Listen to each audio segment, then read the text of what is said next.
Oh, you know what I love? Sports. Love sports. Sports. When it comes to Texas A&M. Where are you getting this information? Let me tell you. Welcome to TexAgs. I need to talk a little sports with you, Ags. David Nuño here with TexAgs Radio. Billy Liucci here on TexAgs Radio. Olin Buchanan. We will develop men, we will graduate players, and we will win championships on the field. The best way for us to win is to do it together. Do you realize everybody knows who you are right now? Very thankful to 12, man. They've won us games. These other schools are like, we're freaking Texas A&M, man. Like, that's about as pretty a throw-catch combo as there is. I saw the safety roll, the slot fade. I knew where I needed to put the ball. Our skill set worked great together. Like, he was more speed and I was more power, and then we put together, it was like thunder and lightning, you know. You know, if I'm betting on anybody, it's the Aggies.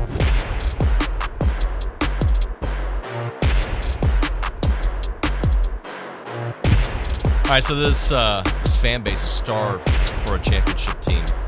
And I think that's why on a midweek game, you see a little bit of the uproar, if you will, OB, when A&M baseball, by the way, wins the game against U of H, but just doesn't have their most elite performance out there. And it's been a few games in a row of interesting pitching, to say the least. It's TexAgs Radio, presented by David Gardner's Jewelers, Rollo Insurance Studio Go Hour, presented by The Warehouse at CC Creations. David Nuño, Olin Buchanan here on Wednesday, April the 24th, 2024. OB, baseball game yesterday, kind of like a roller coaster ride, if you will. Like, starts off interesting, not in a good way. Mm-hmm. Take a lead, take a commanding lead. Then, a little bit of a game. We got even more of a game, and then it's over. Yeah, I was there, and I was thinking, okay, they're in position to run rule them. You know, I think Lavalette hit one that could have given them a 9-run lead, but it just went foul. I mean, It was a shot there in about the 7th inning. And I'm thinking, hey, you know, is it really that outrageous to think against Houston's 6th midweek pitcher, maybe 7th, that Lavalette and Montgomery could go back-to-back homers and this game could be over? And me and my friend Jack, we left after the 7th inning. You know, they got a. It's over. And by the time I got home, it was a game again. It's a 2-run game, but it's midweek, and you notice that UH was rallying, and they'd cut it to 2, and they had guys on base, and I guess frustrated. Schlossnagle brings in Evan Aschenbach, and 2 pitches later, the inning's over. Yep, game is over. A couple things. If you're going to nitpick about this team, the recent stretch of starting pitching is something recent, by the way. We're just talking 4 games, maybe 5 games of interesting starting pitching. And Schloss did talk about that. But I think one part that is lost in that is, there's been some tough pitching recently. There's also been some guys that have solidified their spot and pitched up. So let's listen to Schloss yesterday talking about pitching recently and where it's headed. Not great. I think got to give a lot of credit to Alabama. I think Cortez did really well. I think Sadeo pitched great. We had our hands full with Alabama, and we knew going into this game that Houston could really hit. I mean, their numbers are through the roof. They hit for power. They steal bases. They put a lot of pressure on you, and so obviously we needed to score, and we were trying to get these young guys in games. I thought Weston Moss was outstanding. That was a great sign tonight. I thought Peary did a great job. I thought Zane did fine. He threw strikes, and then that's a tough play. He's a big guy trying to cover first base and somebody firing one over to him. But I mean, we better pitch better, and I think we will. I mean, Prager's proved he's done that, and so has Jones. And we wanted to get Lampkin kind of a little midweek, little tune-up thing, and he did okay. But we gotta keep improving throughout the season. Your record doesn't matter. You got to keep improving so that when the games matter the most, you're at your best. Love that last line there. You got to keep improving. Your record doesn't matter. It matters at the end of the year. But by the way, there are Duke, the number 6 team in the country yesterday, I think they lost like 18-6 to in their midweek game. I say I don't understand why people get bent out of shape about a midweek game, especially one that you won. I'm cool with stream of conscious thoughts, but I think sometimes when you write it out, it means a little bit more, and maybe it shouldn't. But like I can understand in the moment when I'm watching a game, you're with me, like there's that momentary thought, like, oh, here we go, we're gonna lose by 50 now, and then all right, we're back at it, we're gonna win by 50. Like I understand that, but the act of typing it out sometimes. But again, I think it goes back to being starved for a national championship team here at Texas A&M, and we see a lot of success happening right now in the spring. We're watching many programs do well. But doing well right now is not what we signed up for. We signed up for it at the end. And I think that's why sometimes people voice their concerns, because they can see, well, if this continues, well, if Gavin Krahova continues to hit home runs all the time, he's going to win Freshman of the Year, right? Like there's a lot of things you can continue to look at and feel fine. If Ryan Prager continues to be the pitcher we've seen for 97% of the season, they're going to be fine on Friday nights. Yeah. I think what it is you see a team that's capable of winning a national championship, and then you worry even more about the flaws, or at least the recent flaws, because you're thinking, oh, is this going to keep us from getting to Omaha and winning there? And I get it when you're worried about it, when you're giving up a lot of runs on Saturday and Sunday. I don't get it when it's in the middle of the week. I just don't. I mean, first of all, he's throwing a lot of pitchers that probably will never pitch on the weekend. And, getting guys more experience and things like that. And quite frankly, it's funny. A&M had this is where Schlossnagle will probably get mad at me again. A&M had 13 runs, and I don't even think they played great at the plate. Right. They were good, but they were helped, and they showed great discipline. They were helped by a lot of walks and some wild pitches for runs and things like that. But could they have gotten some more bigger hits? Yeah, and they probably would. What was Montgomery last night? Montgomery's like 1 for 4 or something like that. I think Jace might have been that. And you just expect more. Jace 1 of 5, and Brady Montgomery 1 of 5 as well. Both with doubles in the game. Yeah, so, I mean, are you going to worry about those two guys because they No, of course it's baseball. Not. And in fact, this text message from Madden kind of, where do the baseball fans get mad about baseball things? And it's true, or baseball stuff. But look, we're going to worry because I think fans at every program, not just Texas A&M, you've got those that see everything rosy and those that don't, right? And that's normal. That's normal fan behavior. The reality is you got the best team in baseball. One of them. You have a championship caliber team. But you're ranked number 1 in baseball right now. Yeah, you are. Yeah. But, rankings, hey, the old coach line, the only ranking that matters is the last one. 100%. But as of right now, people believe in your team. Now, I believe in them. I believe they're championship caliber. And you've got to prove it all year long. There's no doubt about it. But it's one thing being number 1 or top 10 in the first month of the season. It's another thing midway through SEC play. Look, Florida beat you in a series, right? Mm-hmm. Florida, even though they won last night, has been absolutely abysmal midweek. Midweek, yeah, you want to win. You want to win every game you play. But a lot of experimentation goes on midweek. You give guys – how many pitchers did they throw last night? I mean, they're giving guys experience. I think they threw 7 guys, maybe more than that. It's just you want to win every time out. But like I said, you're going to see there were some guys that threw last night. They were throwing pretty well, and they got lifted early. It was just – I just don't understand why people get up, been out of shape about a midweek game, especially one that you won. You won the game. Did you win the game? Was it pretty? No, but you won but it was midweek too. Hey, let's do one more thing here because Schloss alluded to it in the opening statement. Pitching Justin Lampkin. Some people reading into that. Does that mean his role this weekend is in jeopardy? I don't think that's so. If you pitch on Tuesday and throw face about 2, maybe 3 batters. Yeah, 15 pitches. That you're not going to be ready on Sunday? I think they're just trying to get him some work. And in fact, here's Schloss kind of discussing that. It's like a simulated game out there. It was my idea. Max, he only threw like 25 pitches the other day. And, I mean, what's another bullpen going to do for him? And kind of wanted him to get out there and in a different environment and kind of cut it loose a little bit. I thought he did a nice job. Overthrew a couple breaking balls, and then Reese is a really good player. He got a base hit, and I was hoping he'd throw about 10, 15 pitches, and that's about what he threw.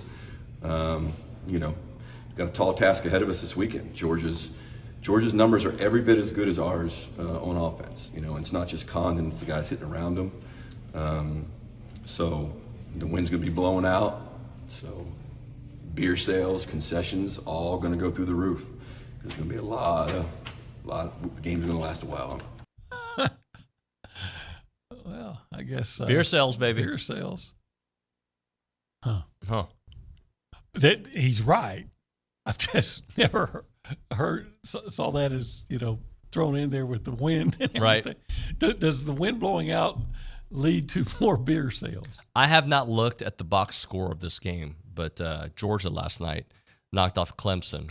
Yeah. 15 innings. I think they scored late. Yeah. Like in the ninth to tie it. I'm just saying, if they're tired for this weekend, cool. I'm just saying. They're probably not going to be, but if they are, I'm okay with it. Sure. Mentally tired, physically tired. I'm glad Georgia won. Yeah. Because, you got to beat them anyway, right? So beat them after the best version of them. Absolutely. Yep. Because if, the better the team is that you beat, the better it looks for you.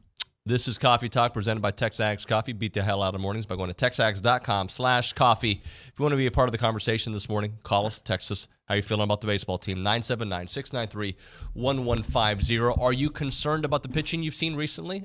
Do you read into the midweek games too much? I want to hear about it. 979-693-1150. Let's go around the room and say hello to the people. We go behind the glass and say hi to Nick Savage. Nick, good morning. Howdy, good morning, y'all. What's up, buddy? Oh, nothing. I'm not concerned about the pitching. I think they have proven they can win, games any type of way, low scoring, high scoring. The pitching staff has shown that they are more than capable than pitching a couple shutouts against some top 10 caliber teams. So I think y'all are right. It's a midweek opponent. You got to get some guys some work, and that's exactly what we saw last night. Maybe some guys that do pitch on the weekends weren't necessarily the best versions of themselves, but that's baseball. Some, might as well have the bad outings in the midweek game, but nonetheless, they won. They're still undefeated in midweek games on the season. They're about, I think, 2 teams left from the state of Texas, so they're about to sweep all teams from the state of Texas they've played this year. But, I'm not worried about that. But I don't know if you saw this, David. Little breaking news came in about 6 minutes ago from ESPN. Tell me more. Reggie Bush will be reinstated as the 2005 Heisman Trophy winner, and his trophy will be returned. So Johnny Manziel, thank you very Thanks, much. Johnny. I wonder if he wants it. I think he wants it. Okay. I mean, let's be honest. I mean, it's a great honor to win it, but it is kind of an ugly trophy. And I don't really evaluate trophies like that. I'm just telling you, it's kind of an ugly trophy. Takes up a lot of space. And if someone took it away from you, I don't know, there might be a certain, he'd probably take it, but there might be a certain amount of gratification to be able to say, no, I don't want your damn trophy. Maybe. But I think the principle behind it all, like, hey, we've moved on. You've moved on. You did the season that we're talking about. You're back in. You're back in the circle of trust. Yeah, I always say, Walker. Who won the 2005 Heisman Trophy? Reggie Bush. So you can try to take the trophy away, but everybody still knows. I mean, if you follow it, that he won the trophy. I still think it's the right sign. Well, maybe, it is, but and I bet he's got plenty of room for that trophy in his house and some mantle somewhere nice. No doubt, but I'm just saying, I wonder if you would have that feeling of. You've never probably experienced this, but to me, it's like, what if you asked a girl out and she said no?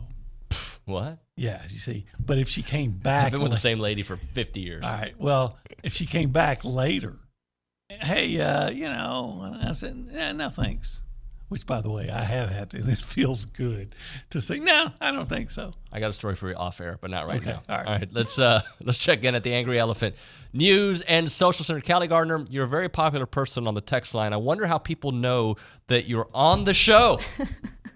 I have no idea. Is that a dear friend, you think? Probably. Yeah, I Google phone numbers. I find out who they are real quick. So what do you think? Somebody texted the show acting like they didn't know, hey, where's the social center girl? I think her name is Callie. Well, Callie's day is not typically Wednesday. Oh. Like, come on, Detective Nuño, we're not playing that game here. I bet Callie was not too, I know she follows the baseball team. I bet she wasn't too upset about what happened last night. No, you know what she is? She's a delightful fan. Level-headed, delightful fan. What are you, level-headed. Right or wrong? Level-headed, I don't know if is the right word. Were you upset last night? I wasn't upset. No, I understand. I was looking at our. I mean, we didn't mean it literally that you're level-headed. We see, some round head, but we're saying level-headed in the way that you approach baseball. Right. I think there were things that I would have liked to see differently during the game, but the outcome I was not upset about. I don't even think I would have been upset if we lost. It's a Tuesday game, and we're in late April almost, and we haven't lost a Tuesday game. We should have lost one by now. So I wouldn't have been upset if we lost. But I mean, maybe level-headed when it comes to baseball. Sure, we'll go with that. The Callie that I know, always level-headed at the office. Now, when we're fans, I think we can dabble in certain areas that aren't our normal personality. Fair? For sure. Absolutely. 100%. When I watch an Aggie football game at home or an Aggie sporting event at home, not as much in the press box sometimes. Yeah. There are words that I don't normally use in my language, mostly in Spanish, that I say out loud when things go poorly. And in normal conversation, I'm chill about it. But when I'm watching it in the moment, Real Madrid, I'm watching in the moment, there's a lot of yelling going on. Anyway, Callie, what news do you have for us? Yeah, so we already kind of talked a little bit about it, but Aggie baseball defeated Houston last night, 13-11. Despite some late game noise from them, I've been really impressed with Caden Sorrell lately. I think there's a lot of hype around, Gavin Grahovac and SEC Freshman of the Year potentially, which there should be. He's been outstanding. I think Caden Sorrell is kind of a freshman who's flying a little bit under the radar. He was 4 for 4 last night. He's just been really impressive at the plate lately. Flashed that glove again. Yeah, in the field too. Robbed a guy of a hit that might have been an RBI. Yeah, he's been impressive. Took one off the shoe tops. For sure, been super impressive. We used 9 pitchers last night, actually, including Justin Lampkin, who we talked about being the Aggie Sunday starter. And I agree. I think there's nothing saying he can't still go Sunday. I don't know if that's the plan, but I think that he still could if he needed to. The Aggies moved to 36-5 on the season and 26-1 at Bluebell Park, which is just really impressive. And if you were a follower of Aggie baseball last year, you know that those mid-game SEC Network interviews with Jim Schlossnagle have not boded well for the Aggies, and it didn't last night again. So that misfortune is continuing into this year, but hopefully when we get into the tournament or something, that turns around. A team not far behind Aggie baseball, and their outstanding record is Aggie softball. They are also killing it. The Aggies run-ruled the Cougars last night, 12-2 in 5 innings, after a well-rounded performance from the whole team at the plate and in the field. So, is there anything better than a baseball or softball game that is run-ruled in your favor, and you still get to see a lot of offense, see some good pitching, and move out? Like, you're out of there in an hour and a half, or 2 hours, whatever, right? Like, you're out, in and out, and you win. Yeah, that's a lot of people talk about wanting to love those suspenseful games. No, I don't like those. I love those after, but not during. I like them if my team wins. Only if your team wins. The only reason how come I liked to think about that LSU game from 2019 or whenever it was that they won was that the Aggies won 74-72. Had they lost, that game would have sucked. It would have been terrible. But I do love the games where you just destroy your opponent. Look, I would gladly take a season of destroying everybody. Like you want to be the LSU in 2000? Yeah, I would rather have that than, we won by a field goal. Oh, safety, they lose. Ha. Like, that's cool in the moment. No, I don't want stress. I've had enough sports stress in my life. Want to be waiting for A&M to be like that Nebraska team. I think it was of 95 that just rolled over everybody. Or again, LSU in 2019 with Joe Burrow when they, they're beating everybody toward the end of the year by, double digits and more. So we need that. We need more of that. My heart needs it. Yep. What else, Callie? Yes, Aggie men's golf opens up conference tournament play today in Georgia at the Sea Island Golf Club. And the field is loaded with 9 teams that are slotted in the top 25, with A&M coming in at number 22, including 5 of the top 10 teams in the ranking, and 12 of the 14 teams that are there are ranked in the top 40. So best of luck to the men's golf team as they take on the SEC this weekend. A&M basketball landed a commit out of the transfer portal from former Minnesota center Pharrell Payne. I think that's how you say his name. Does that sound right? Sounds right to me. So that's really awesome. Good news for Buzz and the boys. He's really, really killing it in the transfer portal so far this season. So we're excited to see how that plays out next year. And there's still one that they're waiting on. Yes. Do you have that report right yeah, there? Oregon State. Jordan Pope is set to make his decision today between A&M and Texas. And in this past season, he averaged 17.6 points per game and 2.6 rebounds per game and 3.4 assists per game. So hopefully Buzz can get it done there too, and we can see another really awesome transfer come in for the Aggies. It'd be really nice to get another scorer out there. Yeah, you can't have too many scores, but but love getting the big guy. They need some. It sounds to me like they just got better. Hey, give Wilden Levesque all kinds of praise for playing hard and all the time. But based on the numbers, this guy will make you better inside. All right, let's hit a break here. We'll come back. Yes, there are some things in the athletic department across the street that we'll probably get into a little bit.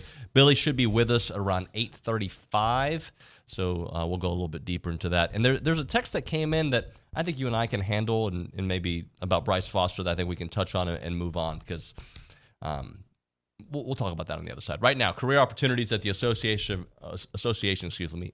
goodness gracious, of former students.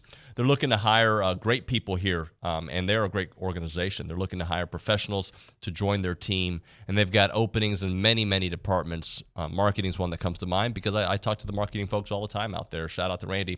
But they also have openings in fundraising, student programs, and much, much more. They are the premier alumni association, and they support that Aggie network because they want to be a part of your story. From every part of your time at Texas A&M, from Howdy to here, they are certainly a part of it. Don't miss opportunities to help out the association with Howdy Socials, Aggie Ring Day, class reunions, and Aggie Muster, and everything in between. Join a team that exemplifies those core values that A&M is so proud of: excellence, integrity, leadership, loyalty, respect, selfless service, all in support of that worldwide Aggie network. You can, if you're interested in a job or want to share it with somebody that's out there that would be a great fit for the association, visit tx.ag/association jobs to apply and get more information on each position.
Welcome back into TexAgs Radio. We are presented by David Gardner's Jewelers, Rollo Insurance Studio, Go Hour. Did you know that? Yes, I did. And you knew that we're presented by CC Creations. Yeah, the warehouse there. Yeah. Yeah, they're good people over there. Huh? You know you're Olin Buchanan. I do. And I'm David Nuño. You are. And you look like you're going to a Jimmy Buffett concert right now. I wish I was. That's your guy. It just breaks my heart that I won't be able to go to another one. Yeah. So Kate Egley came in here laughing and smiling at us that the Schloss soundbite about the beer sales went over our head. And I'm like, what are you talking about? Like, long game, a lot of home runs. Of course, there'll be more time for beer. She's like, no, what happens every time, they hit a home run? And they play that Irish song. Rattling Bog? Callie, am I right? Yes, the Rattling Bog. And you got to drink during the Rattling Bog. So you drink during the Rattling Bog. What? So, can you drink with other songs too?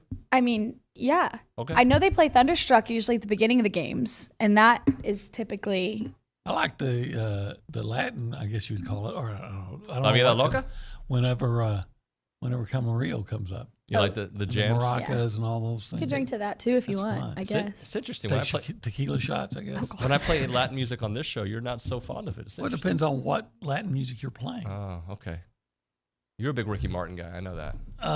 Well, I'm living La Vida Loca. You are, buddy. Yeah. You are certainly do that. Hey, we got a couple text messages about the Bryce Foster situation. Okay. I'm going to let Callie at the Angry Elephant News and Social Center. By the way, Aggies gather at the Angry Elephant. She's gonna kind of read a couple of them, and we'll touch on it. We'll move on before Billy gets here.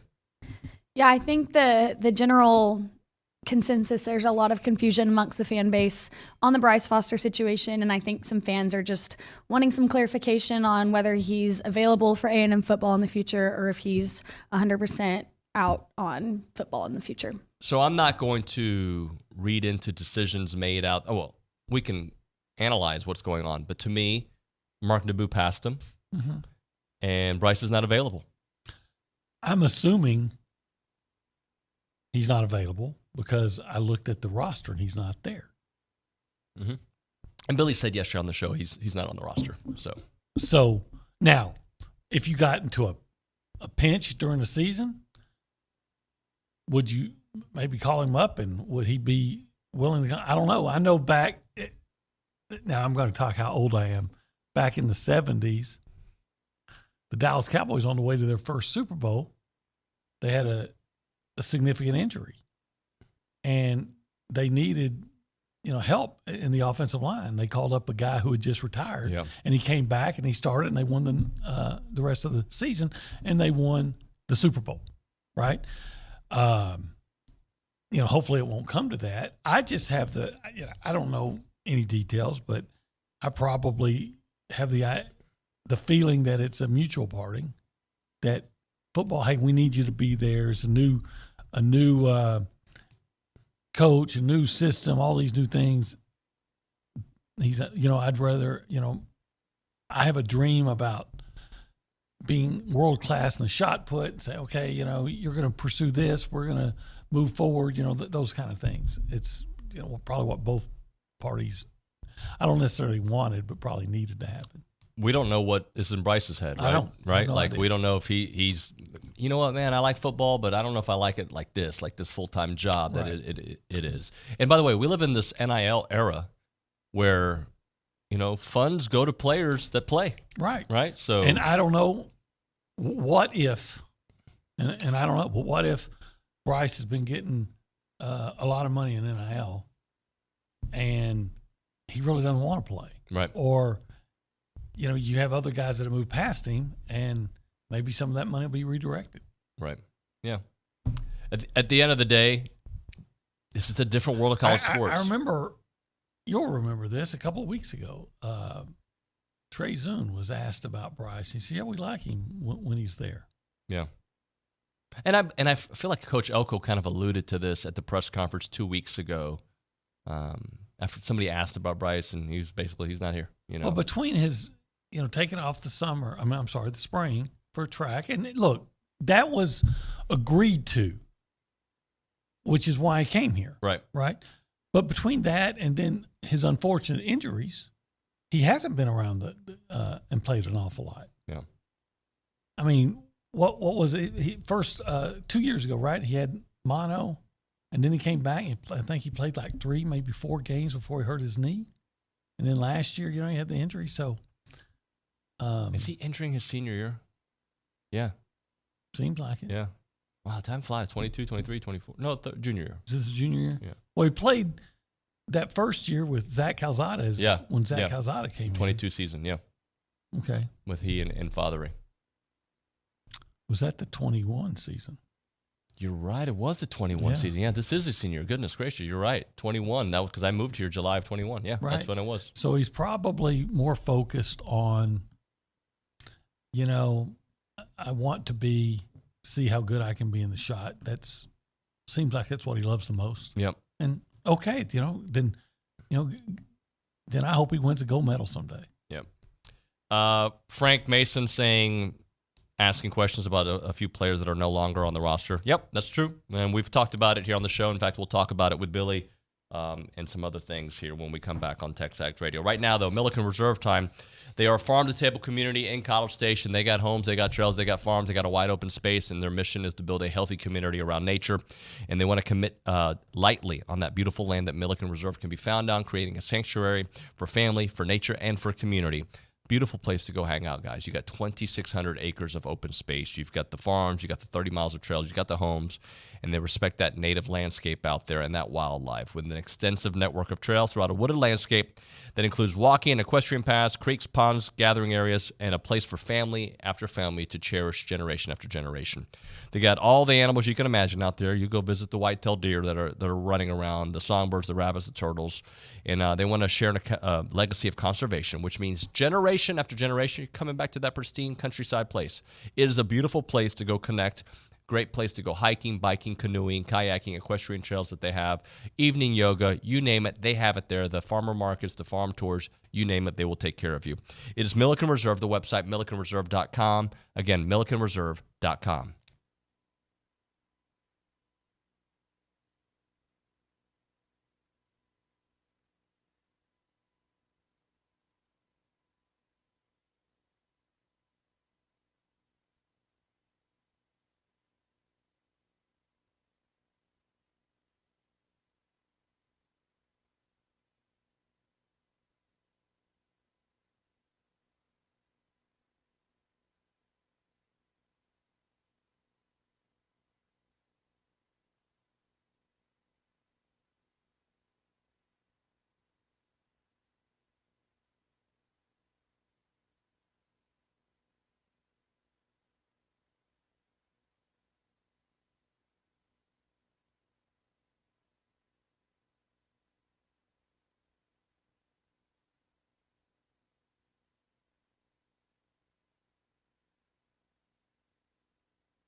All right, we're back here on TexAgs Radio. We are presented by David Gardner's Jewelers. We're here in the Rollo Insurance Studio. It is the Go Hour presented by the Warehouse at CC Creations. Working on getting Billy on the program. We'll see when we're able to connect with him. OB, I had a question at the top of the show that I did not ask you, but okay. I want you to pick an area on the football team that after research, after the spring game, after practice, after just some thinking, you feel significantly better about from the 23 season to the 24 season today. Is there an area you're like, you know what? Yeah, I think we're going to be significantly better. Yeah, I'm going to say the cornerbacks. Okay. I do. Because first of all, they weren't very good last year, and there was all kinds of issues and injuries. I didn't like the way the scheme of it. And when we talked about how it looks like they were coached not even to look for the ball and all those things. But, you bring in some guys, that are proven. Tariq Chappelle comes back, and then on top of that, I expect the guys who were freshmen last year to get better as sophomores. Yeah, no doubt about that. Billy Liucci is actually in the office, so we'll get him here. He's in the building. He's in the building. He's on the phone. Oh, of course he is. He's probably breaking news or getting news to break for later, or he's just having, ordering a latte for somebody to bring to him later. But I agree with you. Cornerback is an area where I feel significantly better about, OB. Yeah. I don't feel better about wide receiver. I don't necessarily feel worse. I'm not saying that, but I don't feel better. Right? Yeah, I don't know at this point how you can lose Aniyah Smith and feel better. Right. And then lose a guy that was getting a lot of props in Jabari Barber. Right? Yeah. So, but I don't feel better there. But I do agree with you that I do feel better about the wide receiver room. And I think I feel better about the offensive line. To me, hi, Billy. It goes back to the whole cautious optimism. I've got to see it, but there's been some changes made. So yep.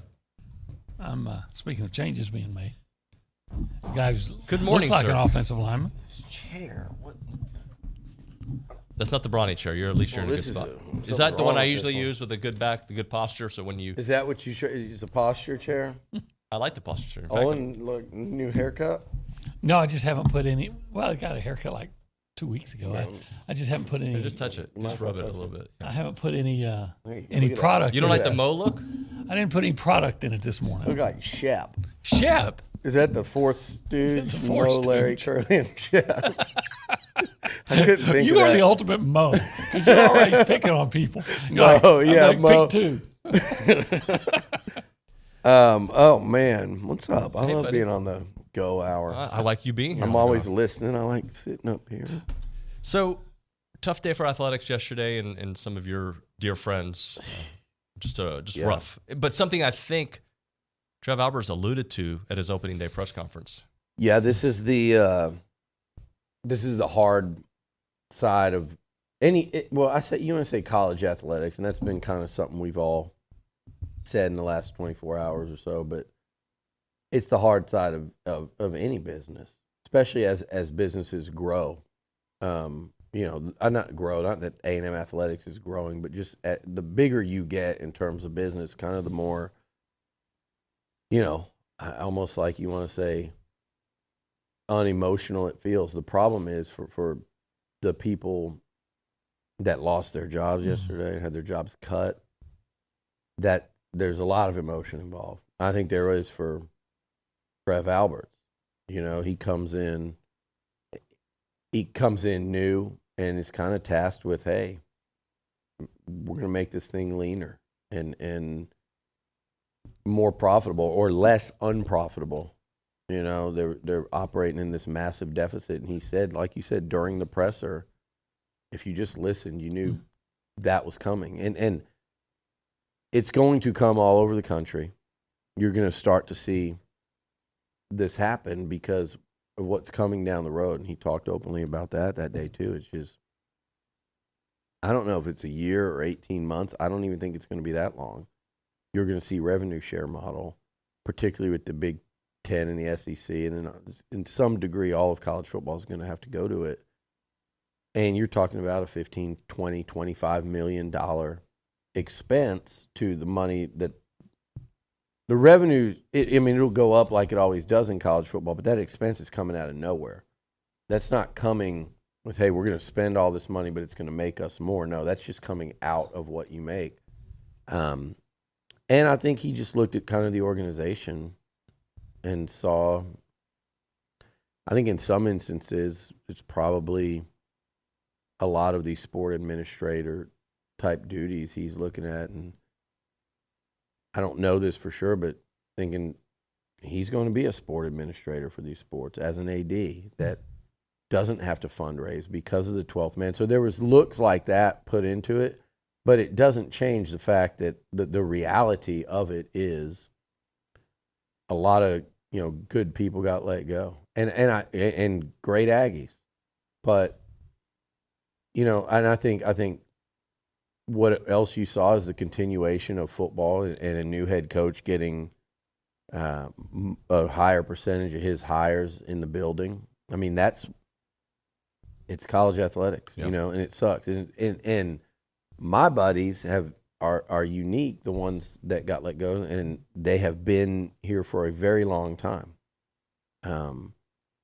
I don't know. Has every single name been out there? I haven't seen. There's supposed to be 18. It was a story that I had no interest in. This is. I feel like, and Brent and I always talk about this. I'm like, those are like the newspaper stories. I think Travis did a great job with it. It's tough to write.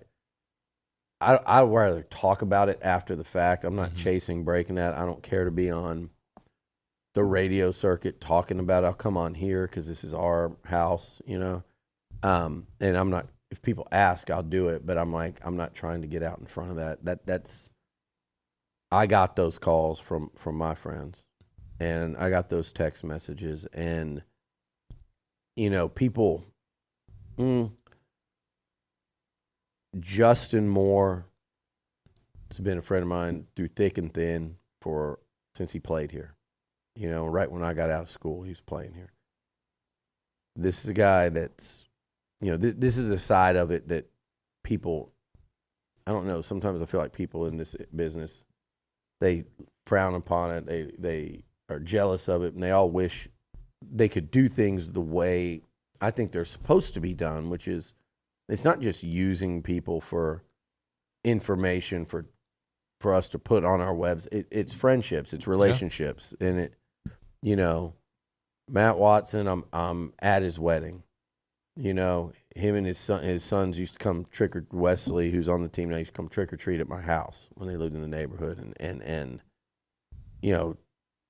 torment me when I'm trying to make my way out of the name. I mean, that's going back years and years. James Duncan, I'm in his wedding in California. He's one of my best friends in life. So this sucks. But it's also like they're unique for having survived at one place that long. And I was kind of talking to them yesterday, and it's crazy how many coaching changes have happened in those guys. And it speaks volumes to the work that they do. But that's what it is. They're very fortunate to have been there in those roles as long as they have, and it also means it tells you what kind of job they're doing. You look at Justin Moore, and he went from Sumlin to Woodward, stayed for Bjork. So, and I think Justin, he's going to be an AD in fairly short order, maybe like very soon. Like, I think he's up for a couple of G5 jobs as we speak. So these things will work out, but it's tough. And there are other guys, and I don't know who's on a list. I know everyone's talking about Mikado. Mikado did great work here. But there's so much at play that it's hard to really get into because you're operating at this massive budget. People are making, in some instances, not all, some of these people weren't making massive, large amounts of money that most of the listeners wish they made, Some of them aren't in that category. It's not like that at all. But some of them are, and you're cutting positions. I know a lot of people have asked, a lot of people have been talking about it. a lot, Olin, of these positions are getting cut and they're not going to be refilled. There's a misconception out there that Trev Alberts is bringing in a bunch of people from Nebraska, which some ADs do, but that's not what's happening. This has been a unique place, folks, in that if Mike Elko comes in, and it's unfortunate, and it hit me, on a personal level with friendships, but a lot of coaches come in and they kind of power wash it. Buzz said that during his introductory presser. He said, I've always found that the best way to do it is to kind of take the cup and flip it over. Rather than pour it out and see how much is, find the part. He's like, I've always found the best and easiest way, and long-term the best thing to do is flip. It's a little easier to do in basketball. There was a ton of turnover when Slosh got there. They kept maybe a couple people. There's turnover most football places. You turn players over now. You turn assistant coaches over. We've watched RC since we've been doing this, RC to Fran to Sherman, someone, Jimbo, now this. There's always whatever level of turnover, and you hope it doesn't catch the people that you care about most. And it did. But we've never seen that, guys, with AD turnover. You don't see that a lot. Well, I don't know other places. I've never seen that here. It's like they turn over an AD brings 2 or 3 people, and then it just kind of keeps going with everybody else the same. So this is unique to see, and I think it's a lot less about Trev Alberts than it is the job he's being asked to do and the current state of college athletics. And because of this pay for play and because of what's coming, I think you're going to see a lot more of that around the country. Hell, it might not be done here, and it might trickle down eventually into sports being casualties too. Hold that thought. Okay. Let's do that on the other side. It's TexAgs Radio presented by David Gardner's Jewelers. We'll be back in 2 and 2. It's TexAgs.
All right, we're back here on TexAgs Radio, presented by David Gardner's Jewelers, Rollo Insurance Studio Go Hour, presented by the Warehouse at CC Creations. OB's here, Billy Liucci's here. Billy, this is a short segment. We got about 3 minutes, right. But then we're going to bring you back for the top of the 9 o'clock.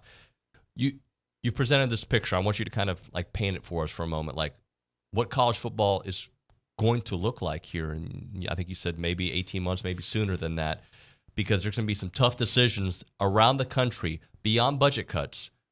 Sports could be on the cutting block as well. Oh, I mean, they will. I don't know here. Right. I don't know, and obviously Trev and the powers that be here at A&M are going to try to either avoid that altogether or keep that at a minimum. But the reality is, like, look at a place like Ohio State where Ross Bjork went. They've got does A&M have 17 sports, if I'm not mistaken? I think Ohio State has 36 sports. And they took an $80 million loan from the university that they haven't paid back any of that yet, and they have a stadium that's in need of upgrade. So be thankful if you're A&M that facilities don't need to be touched once that building across the street's done for football. Be thankful that, the stadium is done.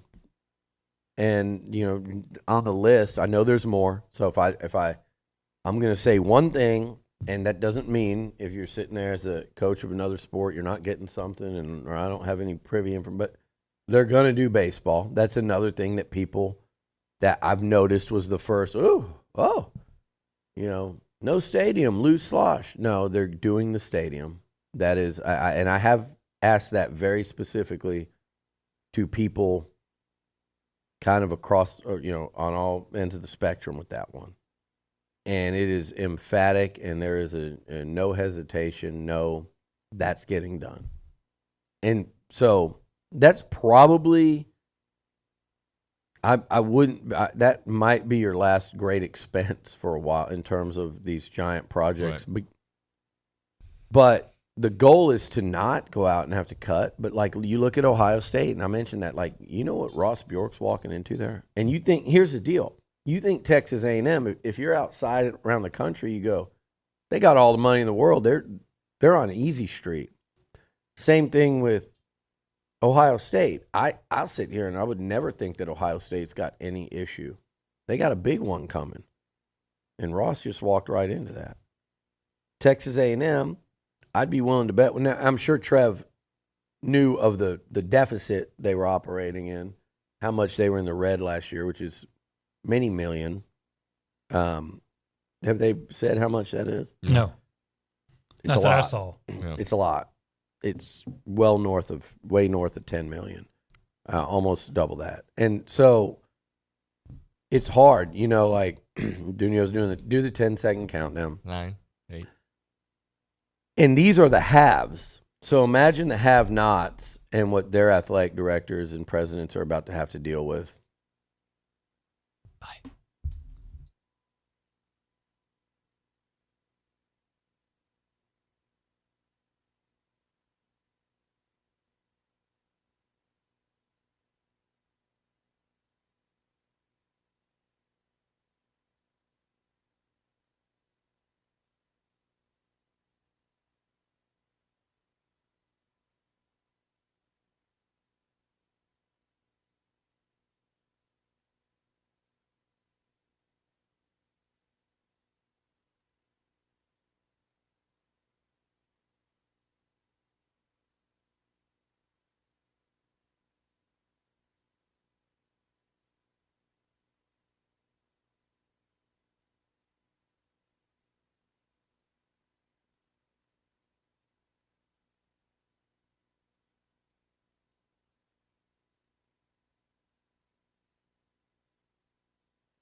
Bonus time with Billy Liucci here on TexAgs Radio, presented by David Gardner's Jewelers Rollo Insurance Studio. OB's hanging out with us for a few more minutes as well before we talk to Amanda Scarborough about the softball team. All right, so what potentially could be next? Like, you do these cuts, I guess you reassign roles, and you pick up the slack of where these people were. Well, I think within football, and some of the cuts were also in the training room. There's some of those are positions. I don't want to say, so you start rambling too much and say something wrong, and someone go, "Oh, I got fired too," because it's not the case if I mess up. But I think that there's like, the training room was hit at the top, nutrition. There are positions that will be replaced within football. Obviously, the equipment staff got hit hard. My man Goose, another one. Former players love he and Matt down there. But those guys, that has to be replaced, right? Video coordinator is a vital job. That's got to be. So those, Elko's gonna hire his people in there, and then by his people, I'd say I don't know if that's a mix of people from Duke or if those are new hires. I don't know what that is. I don't know if those are at lesser salaries. Maybe they might within football be moving salaries around. Maybe I think the radio show host needs. I'm going to do this, Nuño, because I could go either way with it. I'm already scared. Olin always, because he's the joker, so we all joke with the joker. So I'm going to do it this way today. Okay. Maybe the radio host, we sit upstairs and go, you know what, that role is less important to be making that much money, and we really need to upgrade the columnist, so we need to pay more for that position. He loves this. Yeah, I kind of screwed that one up, didn't I? He was like, okay, I can host the show. But you noticed before that he made it clear that this was all a fantasy. Yeah, but it was in favor. Don't get me wrong. When that happened across the street, I'm already thinking, here it comes. But you get what I'm saying, though. So there might be some of that. Sure. And that's not necessarily a budget cut in the way of football. There might be one, but that's going to be more replacing essential jobs versus, I think, in athletics, when that level, and Chris Park and Kristen Brown, people I really like. I've known Chris Park for 15 years. I've had nothing but wonderful experiences with Kristen Brown. Like, this is like a tough day up there. We always sports are fun, sports are great, but sports are great. College athletics is awesome, but there are, we're spending time on this show doing this. When a coach gets fired, because of the nature of college coaches getting fired and kind of the path towards the firing, 90% of the fan base is celebrating. Like, legitimately celebrating, going crazy. And when department officials get fired, people are, really somber, and they should be. And they don't make $2, $3, $4, $5 million, $9 million. But some of them make several $100,000. So, what's the cutoff? Here's my thing. It sucks when anyone gets fired. It sucks when Jimbo Fisher or Kevin Sumlin get fired. It sucks for them, their families. It sucks for the assistant coaches. It sucks for, there are staffers. Like James and Matt and Goose made it through several different coaching staffs. But every time there's a coaching change, a lot of people on that level are getting fired. Yeah. This is the hard side of the business. But the other thing I'd say is, to fans, I've seen a lot of it. And I mean this, and this is coming from someone that was hit directly and is going to go have lunch and a beer and a margarita or whatever, go, and try to help their friends however they can. This is someone that was hit directly by it. I don't like seeing people paint Trev Alberts as something like this Grim Reaper that's coming in here and doing it, because that's not true. That's what he was hired. One of the things was to get the books in order, and especially in order ahead of what's coming. So if you want to blame something, you can also blame what's coming in college athletics, but also just the like it's any business. If you come in, if we had someone come in here today to take over, it'd be different, and say they're going to look around any business. Don't I know it? Right? Yeah, you exactly. I lived it. You were with one of the national networks, right? And they come in and they look around, right? And they say, "Here's where we can get leaner. We're studying what everyone does. This is here we can get leaner here, there, and there. And you're up there in the corporate machine, right? Mm-hmm. It sucked for you then. We're glad it happened now. Well, yeah, and that's what I would tell these people that got laid off is that I know how much it sucks now, but you may end up like me and having your next job might be even better. Right. So I know it's you say, yeah, thanks, great. Yeah. You know? In the moment, it doesn't do it. Doesn't do you a lot of good, but other opportunities come. Yeah. Could some of these folks be brought back in different capacities potentially? I don't want to say no because I don't know. Probably not in athletics, but within the university. I know one in particular is like 2 years away from retirement, and so, and I know it's out there that Matt is he's retiring, right? So that's great for him. So I mean, it's a crazy week, right? Yeah. You have all this. You have baseball and softball going on. You have this portal thing going on where you got guys outgoing and incoming. And I do want to touch on that a little bit before we go. But, I mean, and again, that was the storyline right up until yesterday was, a big-name player or two out the door. So Elko's actually having those conversations. I think they're done now. But I think he had some tough, real conversations with some of his actual players, most of whom are coming back, and that some of them probably heard it too. So it's probably not the most fun week, putting it mildly, across the street in that department. But again, that was something that has been coming for a while, unfortunately. But if A&M is operating as an athletic department, and you kind of alluded to it, could be as much as around $20 million. It's less, but I mean, it's a lot more than 10. I mean, it's going to be more than you got to do more than take off a few positions. I wonder, does travel for like non-revenue sports? I'll give you one. Forget non-revenue. How about revenue? How about football events, 2 nights away at every road game? So that I don't know how much that is. I was told. Is that $400,000? I'm surprised it. I thought it might be more. I'd like to dig into that math a little bit. That seems like kind of less. It may be more than that. I asked think Bjork, about. I was thinking of how many hotel rooms, right, for food, that traveling party, the tutors, everybody, food.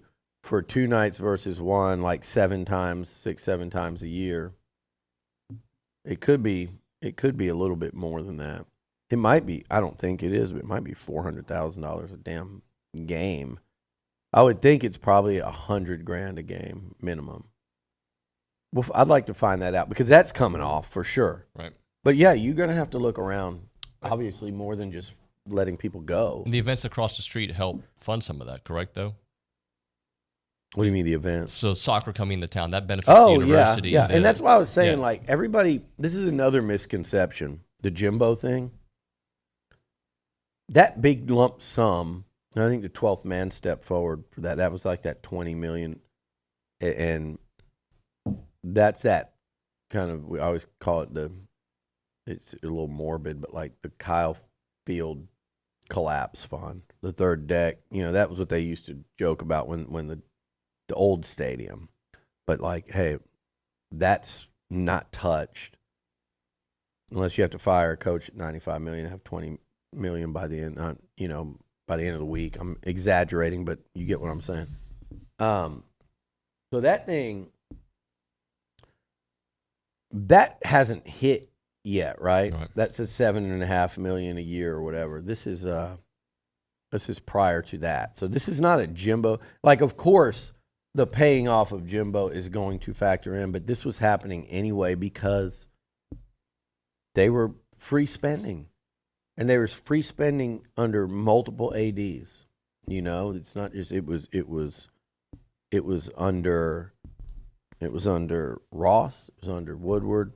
I don't know what Eric Hyman was doing. He doesn't seem like a free spender with that haircut, but I'm kidding. He made fun of his own haircut. He's like probably make fun of mine right now. But I don't know what he was doing, but my point is this has been years in the making. Right. This is not just Ross Bjork came in here and did it. This is not Scott came in. Like, this has been going on for a while, and no one has, I don't know if anyone attempted to rein it in.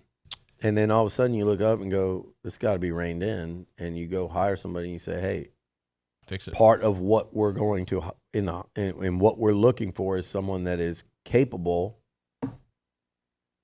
and willing to rein this in. Because willing to come in here and do something hard, and also, like I said, capable, the financial wherewithal to make that happen. That was part of the hiring process. Billy, can you provide any updates portal-wise of maybe some guys that they're incoming potentially or who they're talking to? I know that Kendall Lambert-Smith, there was a report that A&M was in the final two in that, but you're not too sure. And then no, they are. Okay. They're in the final two. I just said late last night that I think somewhere along the way from when those people, and they do a great job nationally over there at On3. By the way, On3, fan of On3. I am. But they do a great job. But that report, by the time it started making the rounds, and they're probably aware of this too, it had the tone and tenor had changed. The momentum had swung to Auburn. Right. Now, can they pull it off? Maybe. But that's a big one, and that's a big one that Auburn, which is crazy to me, and I heard people saying it because they assumed A&M was getting him, and it was a done deal. It's crazy to me that Auburn with that quarterback of theirs, what's his name? Thorne? Peyton Thorne. Peyton Thorne, yeah. And we've watched him throw the football, and they not only signed like a Cam Coleman,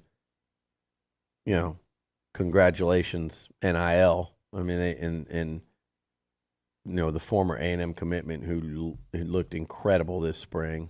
And it's tough because you look at A&M and like if they would love to have a freshman like that on the roster. Hopefully Isaiah Williams, I think he's going to be a lot better than advertised. We didn't get to see him much this spring.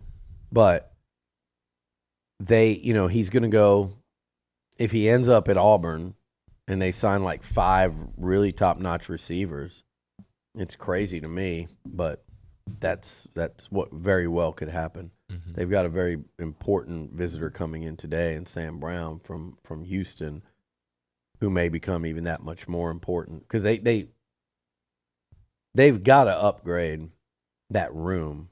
And that's not a knock on any one guy, but they've got to upgrade that room. And I told you guys, like I've said it before, you look at numbers and you look at production in this league, and any one of those 4 guys, and I really liked what I saw from Cyrus Allen this spring. Yeah. I liked it.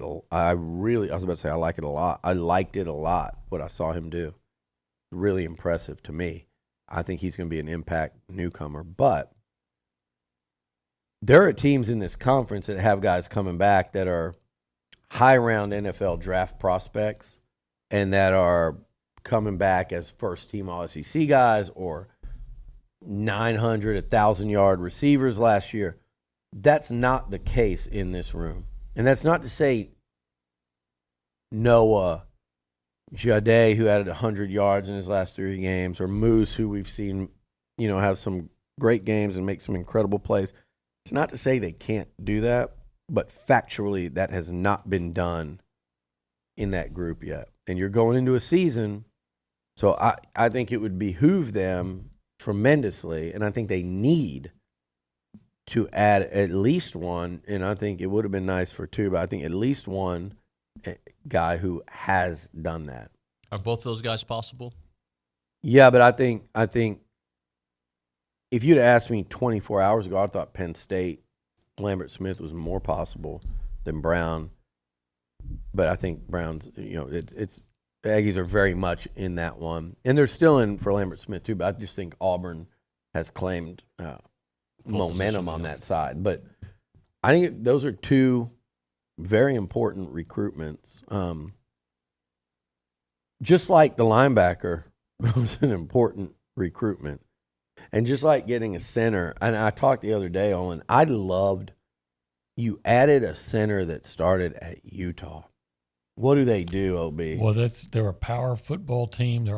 Kyle Whittingham's teams are always very tough and very physical. The most physical offensive line year in and year out, right, in the SEC, I mean, in Pac-12. Yeah. They line up and mash you. And there's a guy that could play. You've got two guys in he and Naboo. And Naboo is, I said it the other day, he's going to start. Two guys capable of manning anywhere in that interior, really. So I really feel good. Basantis, they're tremendously encouraged by. Armaj Reed Adams is looking like a guy very capable of starting there. I told you I loved him from the minute he got here. And that's Cam Dewberry's been out. You know, he missed a spring recovering from injury. I feel great about the interior, and I probably forgot somebody along the way. At linebacker, you needed someone. And I know I saw people going, "Oh yeah, you know the transfer from Pitt will add depth." I'm like, what? Like, yeah, if he adds depth, that means great work, Damian Sanford, right, in your true sophomore season, or great work, Scooby Williams transferring here from Florida and holding off a couple guys to start. I love all of a sudden where they're at linebacker, because out of those four guys, including Torrey and York, I think they've got a really nice depth chart now forming.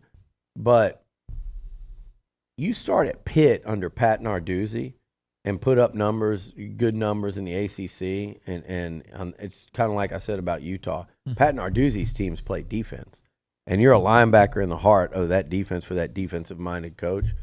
That's a much bigger portal addition, I think, than it got credit for.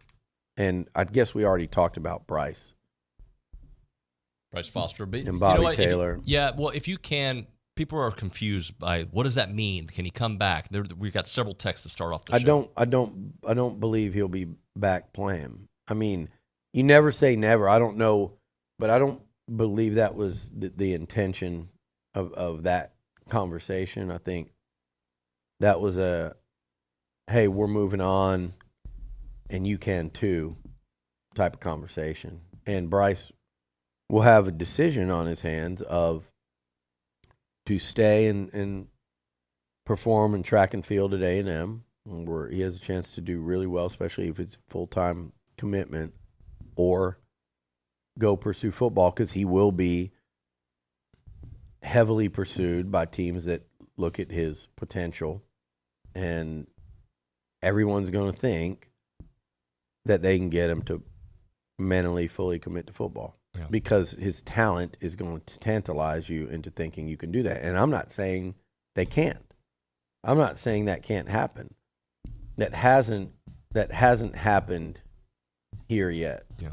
And it's not about Devon Achane ran track and came back, and I'll be honest, I've heard Jimbo while he was here would kind of mutter to me, like, you know, you could tell he would be a little bit down on Achane upon arriving back because he was too light, and it was, you know, he felt like, well, you know, he's coming in 185 pounds, like it's ridiculous. But then a couple games in, here's Achane, and it's like, but.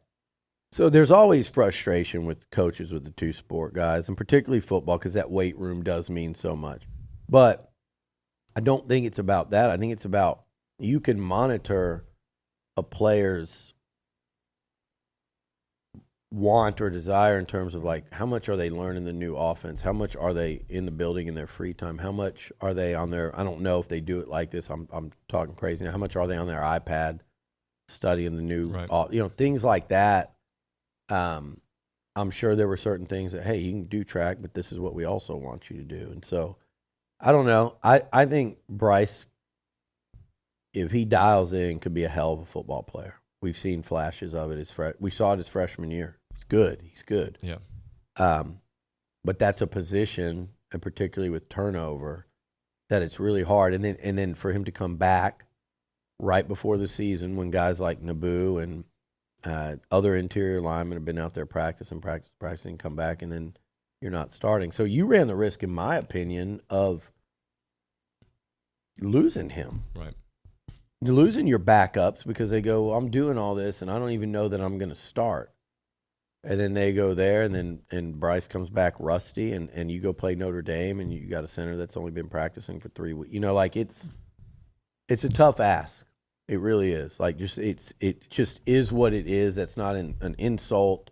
It's just the reality is that's a tough ask. And some of these guys, they just don't see a path to play. And in some instances, you're told, Olin, you don't have a path to play here. Here's the depth chart. You can stay, but here's the depth chart. There it is. That's what's happening here. And you're going to say, no, I want to play football. Got to hit a break here. We'll come back. Thank you, Billy. Caldwell Country Chevrolet time, Highway 21 in Caldwell, online, CaldwellCountryChevrolet.com. They got great deals on their website. You should go there and check it out. When you go to CaldwellCountryChevrolet.com, you're going to see all their inventory out there. And obviously, if you go on the lot, you're going to be able to test drive it and get a feel for what they have there in person. They have the best customer service around. That's why they do the complimentary pickup and delivery for customers all around the Brazos Valley. They've been doing that for a long time because they know your time is valuable, and also your money's valuable, right? And they want to make sure you get the best trade-in value and the best vehicle possible under the guidelines that you want for your vehicle. It is about a 15-minute drive from Bryan to Caldwell. In fact, our friend Dan76 test drove that the other day, and he said 14 minutes for him. Short conversation away, but you'll see the difference when you step on the lot and do business with the great people there at Caldwell Country Chevrolet. Highway 21 in Caldwell, online, CaldwellCountryChevrolet.com.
All right, so this never happens. We got an Aggie legend on the hotline, Amanda Scarborough. We got Trisha Ford in studio, kind of an unexpectedly all happening at the same time. So first off, Amanda, did you see what Billy was writing on paper for you? I think it said miss ya. Miss you, yeah. That's exactly what he said, because we couldn't talk to you during the break. Yeah, I was happy to see that. I'm always happy to see you and to see Billy and to be talking some Aggie softball. So I miss all things A&M all the time when I'm not there, but I'm always watching and always staying close to the university for sure. Trisha's been really fun again. I mean, it's been fun all season long, but it's, it's been nice. It has.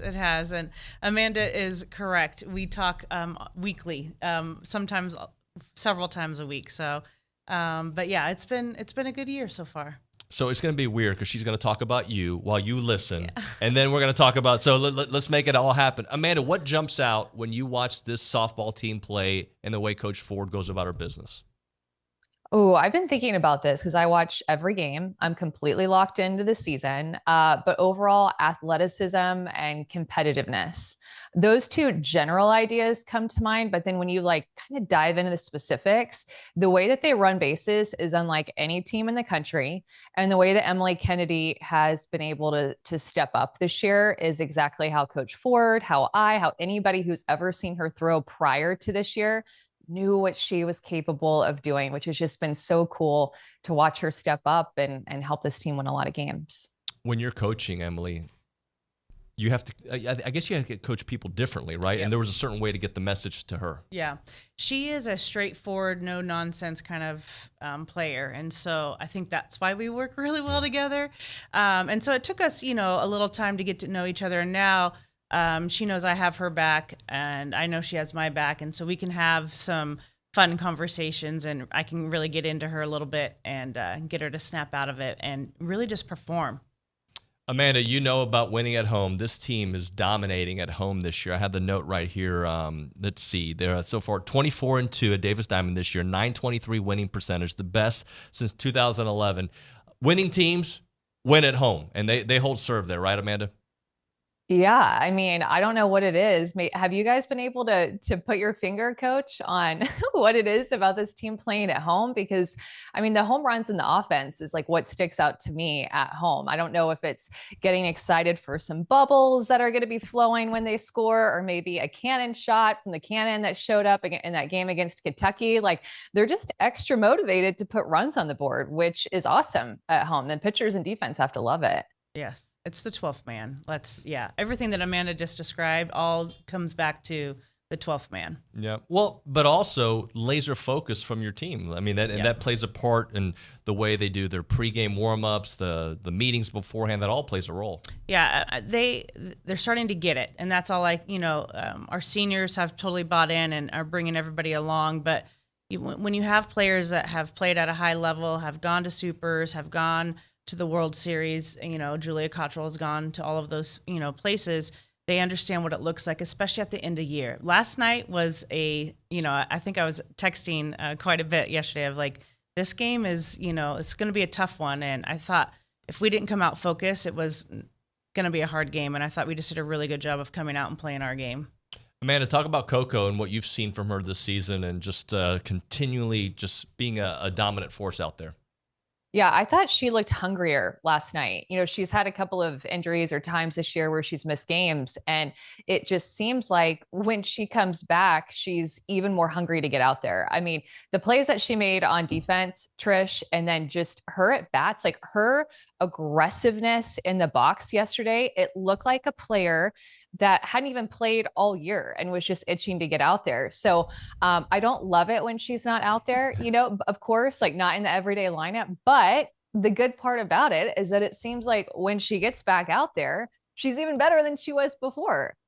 Yeah, I couldn't agree more. She has been itching and she's coming to me every day, like Coach Ford, I'm ready. And I'm like, Coco, we just need to make sure that you are really ready, because if she does go down, she was going to be out for 3 to 4 weeks, and we can't afford that right now. And so she gets it, but also her competitive side wants to be out there. And last night I laughed. She looked like a caged animal breaking out, let's play, And so that play up the middle, that diving catch, and then while she's still down, her chest flip throw, It saved at least 1 run. I think it's going to save us 2 runs right there. How do you bottle? Well, and Trish, I just want to point out too, it's like after that play, you guys went and scored a bunch of runs. Yeah. So the spark that she creates with her base running, with her lead, like the way the ground that she can cover on defense, but then like that defensive play shifted the game where it could have been a little bit tighter, yes, but then you guys go and pile on a bunch of runs after that. So that's what she can do with whether it's her defensive skills that create that spark or the way that she runs bases. I mean, that's what Coco is capable of, and that's why she's one of the best base runners and players in the country.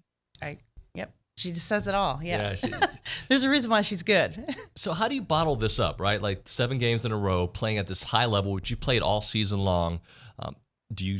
Is it the same routine? Are you superstitious about certain things or you just do your thing? Yeah, I would like to say that I have a rhythm and I don't like to use the word superstition. I just have a routine. So we do things very similarly. We talk about ourselves. And I think that's the other piece is we don't really talk about who we're playing. Obviously we prep for pitchers, but how is Texas A&M going to exploit this pitcher? How are they going to exploit the defense? It's always about us. And really, we just don't talk about anything else except how we're going to win a ball game. Yeah. Amanda, let's talk about how the conference tournament can affect seeding moving forward and how important it is for A&M. Yeah, I think obviously they're off this weekend, and Trish is going to get them to practice after the game tonight and get a lot of practice before they go to Gainesville, which I know that she absolutely loves. But I think not only the SEC tournament, but that last series in Gainesville is going to be huge because when you look at the bracketology right now, I mean, A&M is, I feel like maybe between a 7 and an 11 seed, right? Which is just amazing. I think if you would have told any of the coaches on the coaching staff or anybody around the program that A&M was going to be in the mix for potentially not just hosting a regional, but a super regional, they would have been absolutely thrilled. So I think taking care of business in Gainesville and trying to win 1 game and 2, like that, it's just so tough to win on the road in the SEC. So if you're able to win that series, I mean, more power to you against a good Florida team. And it's possible, of course, but I think backing it up with, a couple of good wins at the SEC tournament gets A&M in the mix of a top 8 seed, which is just incredible. Talk about your schedule here before you head to Gainesville. Yeah, we play Sam Houston at Sam Houston tonight at 6 p.m. And then after that, we're going to give the players a couple days off, and then we're going to practice. We got to, balance the rest. We have finals coming up, so if we can give them a couple of days to kind of get their academics in order and take care of that, and then they can be all focused on softball. I think that's really what our goal is. But we're gonna practice quite a bit. Yeah. You all are playing at a high level, but I'm sure there's things you're trying to fine tune. Is there anything in particular? Yeah, I still feel like there's some base running things that we're still doing that I'd like to address. But other than that, I think defensively we've looked pretty good. Continuing to work on some lateral plays defensively. At this point in time, they just need reps, right? They just need to stay smooth, kind of stay within their game. You're not doing a whole lot of adjusting at this point in time. You're just trying to get a little bit fine tuning. Yep. Trisha, thank you so much for coming in. You're always welcome. Come in all the time. Amanda, thank you so much. And next time we'll see if we can get the Zoom to work during the break so you and Billy can chat. Yeah, that's always the goal, I think, is to try to talk to Billy at some point. He's aloof sometimes. Sometimes you can get him and sometimes you can't. You never know. Don't I know it. Thank you so much to both of you. We'll talk to you both very soon. When we come back on TexAgs Radio, a little track and field talk here on the program.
All right, welcome back into TexAgs Radio, presented by David Gardner's Jewelers Rollo Insurance Studio.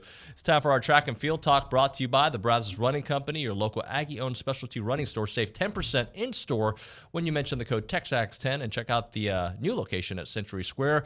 Pat Henry's usually here, but Coach Mario Sategna is in the studio to break it all down because it's been a busy, busy time. But as we were talking about at the break, at least you're home every other week. That's right. Thank you for having me, first of all. But yeah, we've got two groups heading out this weekend on the road. Coach Henry's with the group heading up to Philadelphia for Penn Relay, so that's why he had asked me to fill in. And then we're taking the field event athletes out to Texas Tech, our final tune-up prior to SECs. But without a doubt, it's been a much easier season last year with all the construction going on. We couldn't host not only indoor but also outdoor meets, so we were on the road every single weekend.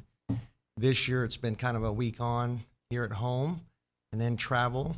And obviously, you can see with some of the results, the difference that it's made for our student athletes, for sure. What people don't realize is, like when they say home field advantage, home court advantage, they think about fans. Sure, that plays a part in it.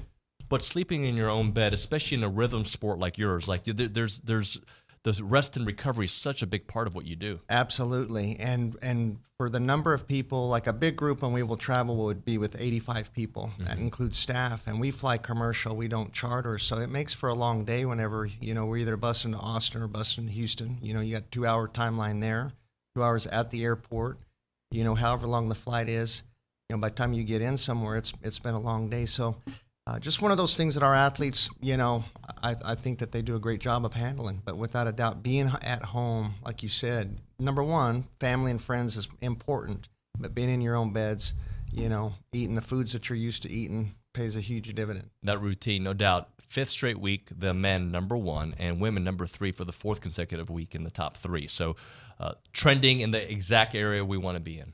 It's really neat because you knew what we were capable of doing after the indoor season, and because our outdoor track and field team is significantly different. Obviously, when we add the long throws and some of the other distance events, but it's been really fun to see the guys and how they don't really get caught up into that. Right. We don't really hear people talking about it. Never does Coach Henry, and we have team meetings once a week. Does he ever talk about rankings or this is what we have to do to win titles? That's not his approach. You just, don't let the day get away is his message every single meeting, because as life is going to happen, there's going to be a lot of different curveballs. You're going to come to practice. You might be having a great day and it might be a little bit of an off day, but you've got teammates and people there to help you.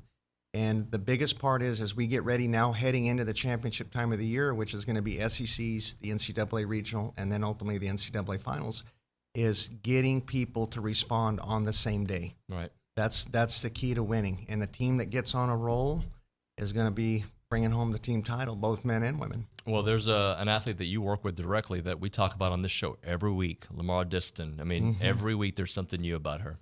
So Lamara had a phenomenal indoor. I know she got beat at the national meet, but set the collegiate record, to hit the Olympic standard multiple times. You're talking only, 5 women in the world have achieved that height right now.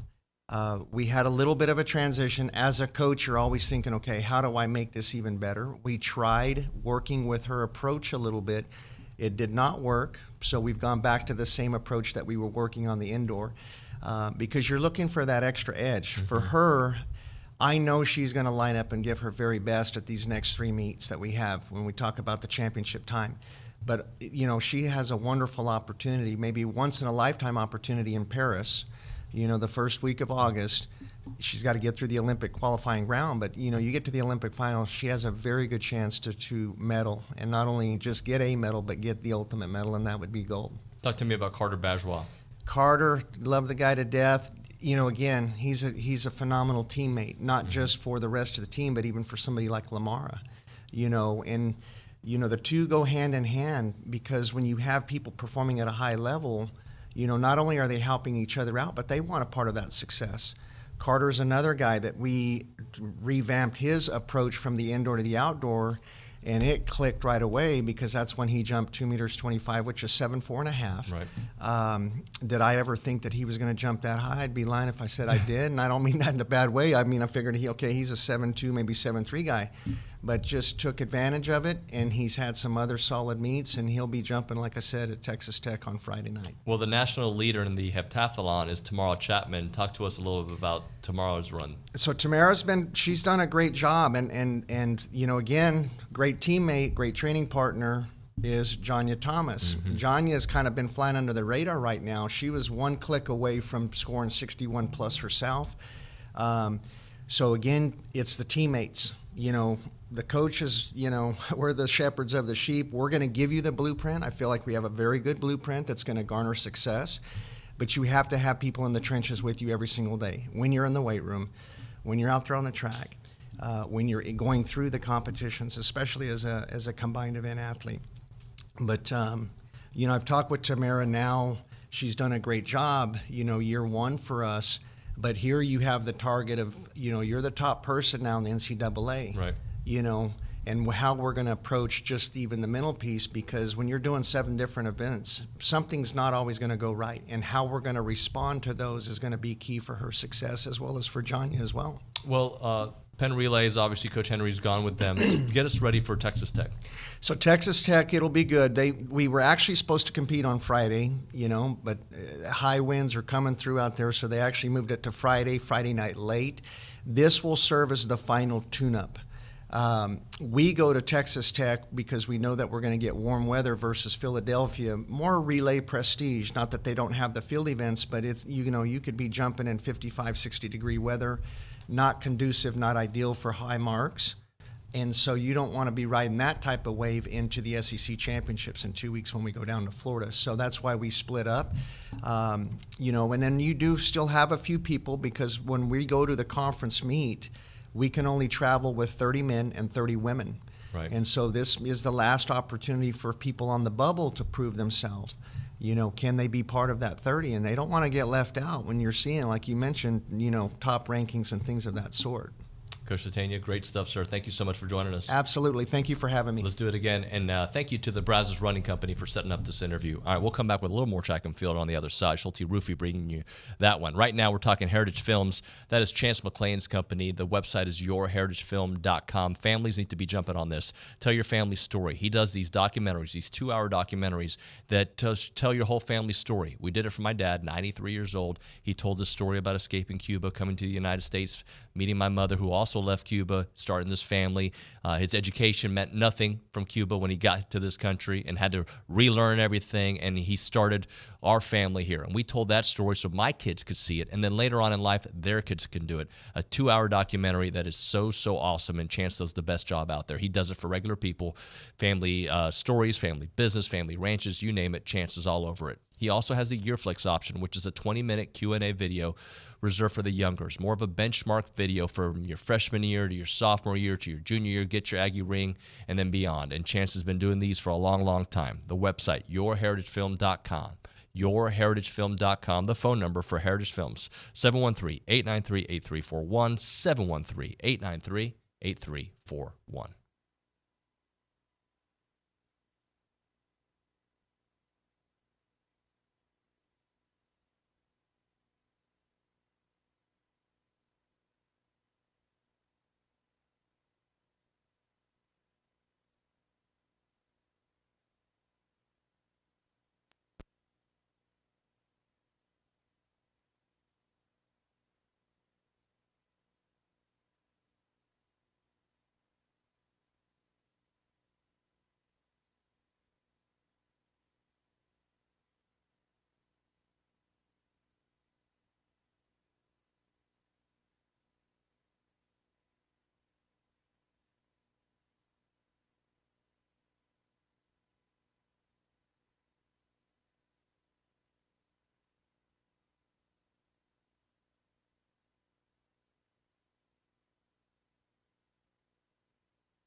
A little more track and field spotlight here, brought to you by Schulte Roofing, an award-winning roofing company that provides industrial, commercial, residential services all over the Brazos Valley. They are the home of the Bulletproof Guarantee, the industry's absolute best roofing system. We got Joe Sarra, the pole vaulting coach, here with us. We've got Heather Abadie. Gosh, I practiced too. I'm sorry. And Jack Mann. Do you go by the third or just Jack Mann? Just Jack Mann is fine. And he's got a nickname too, right? Oh, yeah. Big Game Hunter, baby. Big Game Hunter. We had to do it on the show. Yeah. Joe, let's talk about this season that has been so fun and fruitful. But as you guys told me at the break, we're just getting started. Oh, yeah. No, I mean, I think as our whole team, I think we look into it. We know that we're a good indoor team, but we're a great outdoor team. And we always look forward to the month of May, the month of June. Mm-hmm. I think everything leading up to that, Coach always preaches every single day is a rehearsal. Every single meet's a rehearsal. It's all leading up to what happens in June. What happens at the SEC Outdoor Championships, NCAA Regionals, NCAA Championships. I think every single moment leading up to that has been to there. But it's been a great season so far. We're just excited to see what it has in store for us. You're building towards what you want to be greatness at the end. Heather, you've been great already this year. Let's talk about the indoors and how it helped you for now. Well, going into indoors, I wanted to make the NCAA meet. And in order to get there, you have to conquer different challenges, and I felt like I pushed myself a lot in the fall, and with the teammates I have now, they push me every day to get where I am now. So with indoor coming now, I feel like having that confidence that I actually made NCs and accomplished that goal, I want to go through outdoor and do the same thing and do it on the day at regionals and make NCs. Jack, you won 3 medals every time you've been to the SEC championships. What does a medal mean, but when you win one, the confidence that you know later on, I've been here, I've done that. Yeah, absolutely. It's it definitely boosts the confidence, but you have to have the confidence going into it. Mm-hmm. So if you don't have the confidence in yourself and the belief in yourself going into it that you can do it, and especially after the first one, I was like, all right, I belong here. I belong on this stage. I put the work in every day. I know that the coaches have done so much for us, and they've set us up for success, and that's exactly what we have to go out there and do. Joe, is there something as you're preparing for indoors and preparing for outdoors that you saw and like, I think we've got something this year? Well, I think our group, I mean, and if you just think about like the pole vault group and what we have here, I think our group, we have almost a whole new group this year, right? A lot of people come back, a young group, but they push each other every day, and that's throughout our whole team too, right? When you look at it, we talk as a group all the time as holding each other accountable, and you see it every single day. There's more and more people who we just talked about last segment was Carter Bajwa and Lamar Diston. When you have people like that holding everybody accountable every day, and Heather and Jack, I think it brings everybody along to create a special situation that we're in right now as a team and as an event group. So you see it every single day, the hard work that's laid into it. Heather, how about for you? Like when you've got teammates holding you accountable and setting a certain standard and almost competing with each other because you want the spotlight, they want the spotlight, it just raises the group. I feel like having all 5 girls pushing us every day, we're a fun group. We go out there and we're laughing and enjoying ourselves, but also putting the hard work in and trying to get better every day. Jack, let's talk about this past Alumni Muster Week where you had your best clearance of the year. Just your thoughts on how it all went down and how you're trying to peak at the right time. Yeah, this past Alumni Muster Meet was an interesting one. I cleared 3 out of my 4 bars on my 3rd attempt, so you don't really want to see that, but it's just X's and O's, and I got over those bars, and it's definitely helping me because I'm gaining that consistency back. I had a kind of a rough, inconsistent indoor, and now that I'm gaining that consistency back, I know it's going to set me up for a great final push here at the end of the year. Joe, we've got about a minute left in the segment. Just how do you get consistency, especially at the end when it does matter? Yeah, I think, and we talk about that as a group all the time, right? You can't show up on game day and hope it lines up. Like the practices leading up to it have to be great, right? There has to be consistency in those practices. So we put them in. We try to make practice as hard as we possibly can, right? We jump at real bars, and we try to push it every single day. Every single group tries to. We try to jump high in practice too. So when you show up on a Saturday or Friday, right, it's easy for them. So that's how we build it. Is that how it feels? Easy for you guys when you get to the day? Absolutely. Yeah. Easy. Awesome. Well, hopefully it continues to be easy. I appreciate you all three coming in. Thank you very much. Thanks, David. Thank you. Thanks. All right, when we come back on TexAgs Radio, we'll do a little recruiting country with Ryan Brauninger. We'll get to your text messages at 979-693-1150. It's TexAgs Radio, presented by David Gardner's Jewelers.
Oh, I'm sorry, am I on the air? I'm taking a little breather after that hour. Callie, you were here for it. Like guest after guest after guest. Like, oh, yeah. It was like, and then like, I want to make sure that I fit it all in, right? Like, I was like, make sure that everybody gets their due time. It was just a busy hour. It's exciting. And how about that? Trisha Ford, Amanda Scarborough at the same time. That was unexpected. That just worked out great. That was fun. Yeah, I always love talking A&M softball. That I've been really impressed with what they've been able to do this year, and especially under Trisha Ford and her new era at A&M. I've just been really impressed with what she's been able to do throughout her time here. She is so cool, calm, collect, and demanding, right? There's a Schloss factor to her it's a bit intimidating, but also as cool as can be, right? Like awesome. And Schloss is the exact same way. That was fun. And then, of course, talking to the track and field folks, Joe Sarra, he's cool. That was fun. And Coach Sategna as well, Mario Sategna. That was good conversations with them and whatnot. If you want to send Bronny a text and ask a question later on in the program about recruiting, you can do that at 979-693-1150. This is Recruiting Country, brought to you by Caprock Health System, a faster patient-centered revolution in care with 2 ERs in the Bryan College Station area. You've got the original 24-hour ER in South College Station on William D. Fitch and the full-service hospital with an ER in Bryan on Briarcrest. Online at caprockhealthsystem.com. Hey, Bronny. Good morning. How you been, buddy? I'm okay. Making it. Yeah? You're making it? So we could start this. Usually you have something witty to start off with, but I think you've been kind of like me, almost stressed is not the right word, but focused in the last I got a lot of stuff. I actually have a lot of outside of work stuff going on right now. I got a surgery coming up too on next Tuesday. Nothing major. I'm repairing a hernia, but getting all that stuff, the pre-op and getting all that stuff ready to go, and then just life stuff. Work. Happening. Hello, you're busy with work, recruiting, transfer portal, all that stuff. Yeah. So when you add, it's like when I was getting married and you're adding planning a wedding to your workload, it's quite a bit. So with just some other stuff going on outside the realm of TexAgs, keeping me busy. Yep. All right, let's start off with Connor Carty, the commitment and what that means. It means a lot. I think this was a kid, and I know it's a kid that has been a highly prioritized target as an interior offensive lineman for this staff since they got here, and they really started diving into this 2025 recruiting class. And we've talked so much about the tackles in this class and just the wide array of talent at that position, and how you really feel like A&M's got to make some hay in that tackle market, and I think they will. And when you look at a guy we're about to talk about in Jonte Newman, they have.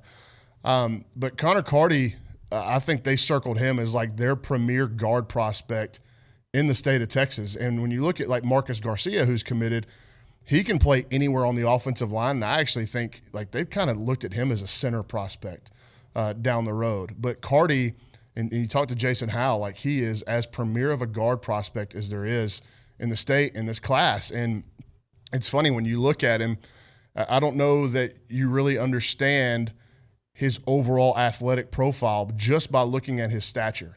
And then you see the videos of him dunking a basketball, and you see his shuttle times. And Jason was out at Prosper, I think yesterday or the day before, posting some videos of him doing one-on-ones and just the power and the leverage that he plays with. And then also that pop, which comes from that athletic background. And I think this is a super get. And A&M continues to establish new footing in DFW. And it was one of the big things that they needed to check off in this recruiting class was reestablish their presence in Dallas-Fort Worth, and they've done it. And it's part of the article. I don't know if you read the article that I put out this week, our recruiting long-form article that talked about look, the games are ultimately what's going to matter. No question. Mike Elko's tenure at Texas A&M will be defined by the wins and losses, just like every other coach that's come in here.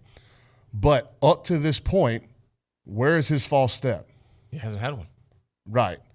And that he's going to have some. Every coach does. Jim Schlossnagle's won over 900 games. He has false steps. Nobody's immune from it. But up to this point, what would you grade Mike Elko in terms of the job he's done in the overall complexity of what a head coach is now? How would you grade the job he's done? An A++. In fact, I was on a talk show yesterday where I talked about it because it's a lot of the blind spots that we had in the prior regime have been answered. Plus, he's proactive. He embraces the new normal in college football. Yeah, and even all the way down to understanding that they had to have a new presence in Dallas, and he's done that. They had to continue to recruit Houston, and he's done that. And the visitor list on these unofficial weekends, these unofficial visit weekends, have been outstanding. And the ground they made up, we'll talk about a few more prospects here in a minute, but I was thinking about that. That was the gist of my article. When you go back and you look, the only month where they haven't added players since the turn of the calendar to 2024 is March. Right.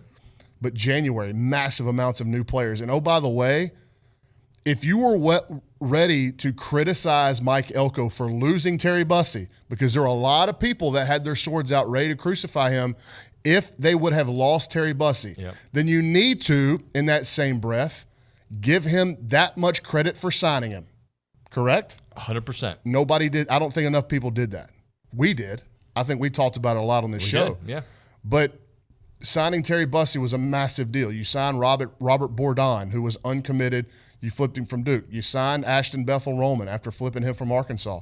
So there was still that in the 2024 class. Then you start adding Dejon Pettaway, Tiger Ryden, Landon Rink, Hassan Longstreet, all these new additions to the program, whether it be from the high school ranks or the transfer portal. And again, we're going to get to all that in just a second.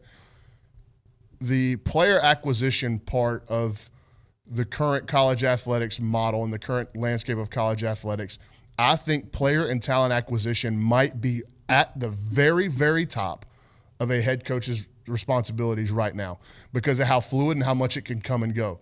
So you better be able, if there's good players out there, whether it's in the high school or the transfer portal, you better be able to go get them, and he has. He's certainly done that. So you talked about him for a moment, but Jonte Newman, let's go a little bit deeper into his commitment. Yeah, and Jonte's a kid that can play tackle, but also powerful enough to play guard. And when you look around the city of Houston at the offensive line prospects, right there at or near the top. And matter of fact, the kid that plays on the other side of the offensive line from him at Bridgeland, Ryan Fodgy, they're probably 1 and 2 in the city of Houston. Honestly, and I know Jermod Odoms at Houston Lamar would be right in that conversation as well. But Jonte, what stands out about him, obviously he's gotten himself in outstanding shape. He looks awesome. Yeah. Yesterday was the first time I'd seen him probably since the end of the football season. I mean, he looks like a real high-end SEC offensive lineman. But he plays with great power, and he loves finishing blocks. Like, he plays with some tenacity through the whistle.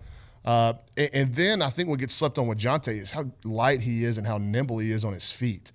Like, it's a rare blend of size and nimble feet. You don't see that very often. And so because his feet work so well, I think he's got a chance to stick at tackle. But he plays with the power and the tenacity of an interior guy at guard. So I think he is swing. He's a swing guy in this class. I would put Marcus Garcia there as well, although I think Marcus Garcia is going to settle on the interior.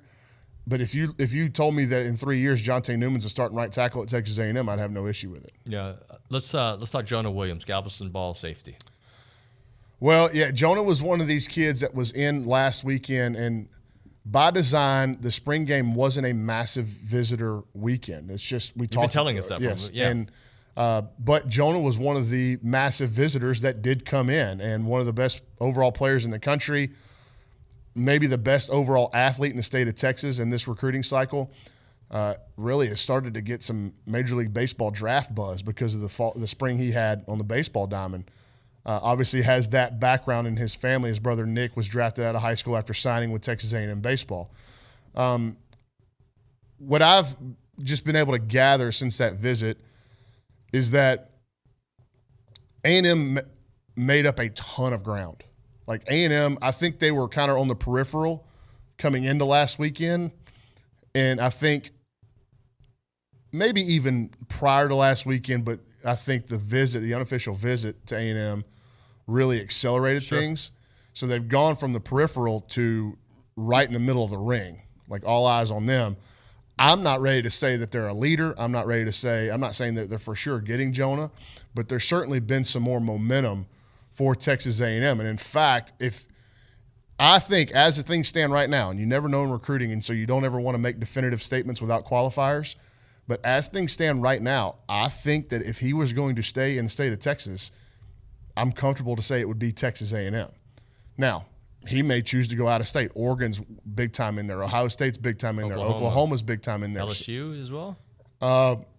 Maybe. I think that LSU will be playing from a little bit behind. But Oregon, Oklahoma State, and Ohio State are very much in the picture. And Jonah would have to say that those are my top 4 for me to like really believe it. But you just kind of piece the information together, and you can.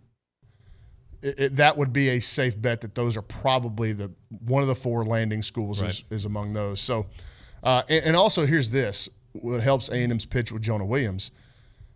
I don't know. I haven't gone into Dan Lanning's history or Brent Venables' history or Ryan Day's history, but I know that Mike Elko has fielded high-level defenses with safeties that look like Jonah Williams. Yeah. Now, Damani is not as long and as big as Jonah, but Damani he weighs about the same. Like, he's a physical back-end player. And then Antonio Johnson. I think that's a perfect comparison for the staff and Jonah. Like, look what we did with Antonio Johnson. Look at the role he played in our defense.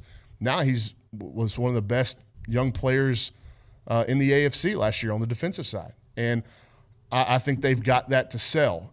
I don't know that any of those other coaches have that.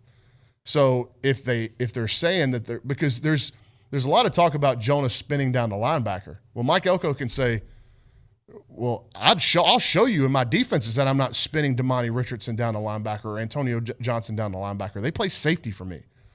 And I don't know if those other schools have those examples because Jonah he's not interested in playing linebacker. And matter of fact, he's such a rare breed of athlete. I think that if he doesn't factor in at safety, he's got a better chance at factoring in on the offensive side of the football before he would at linebacker.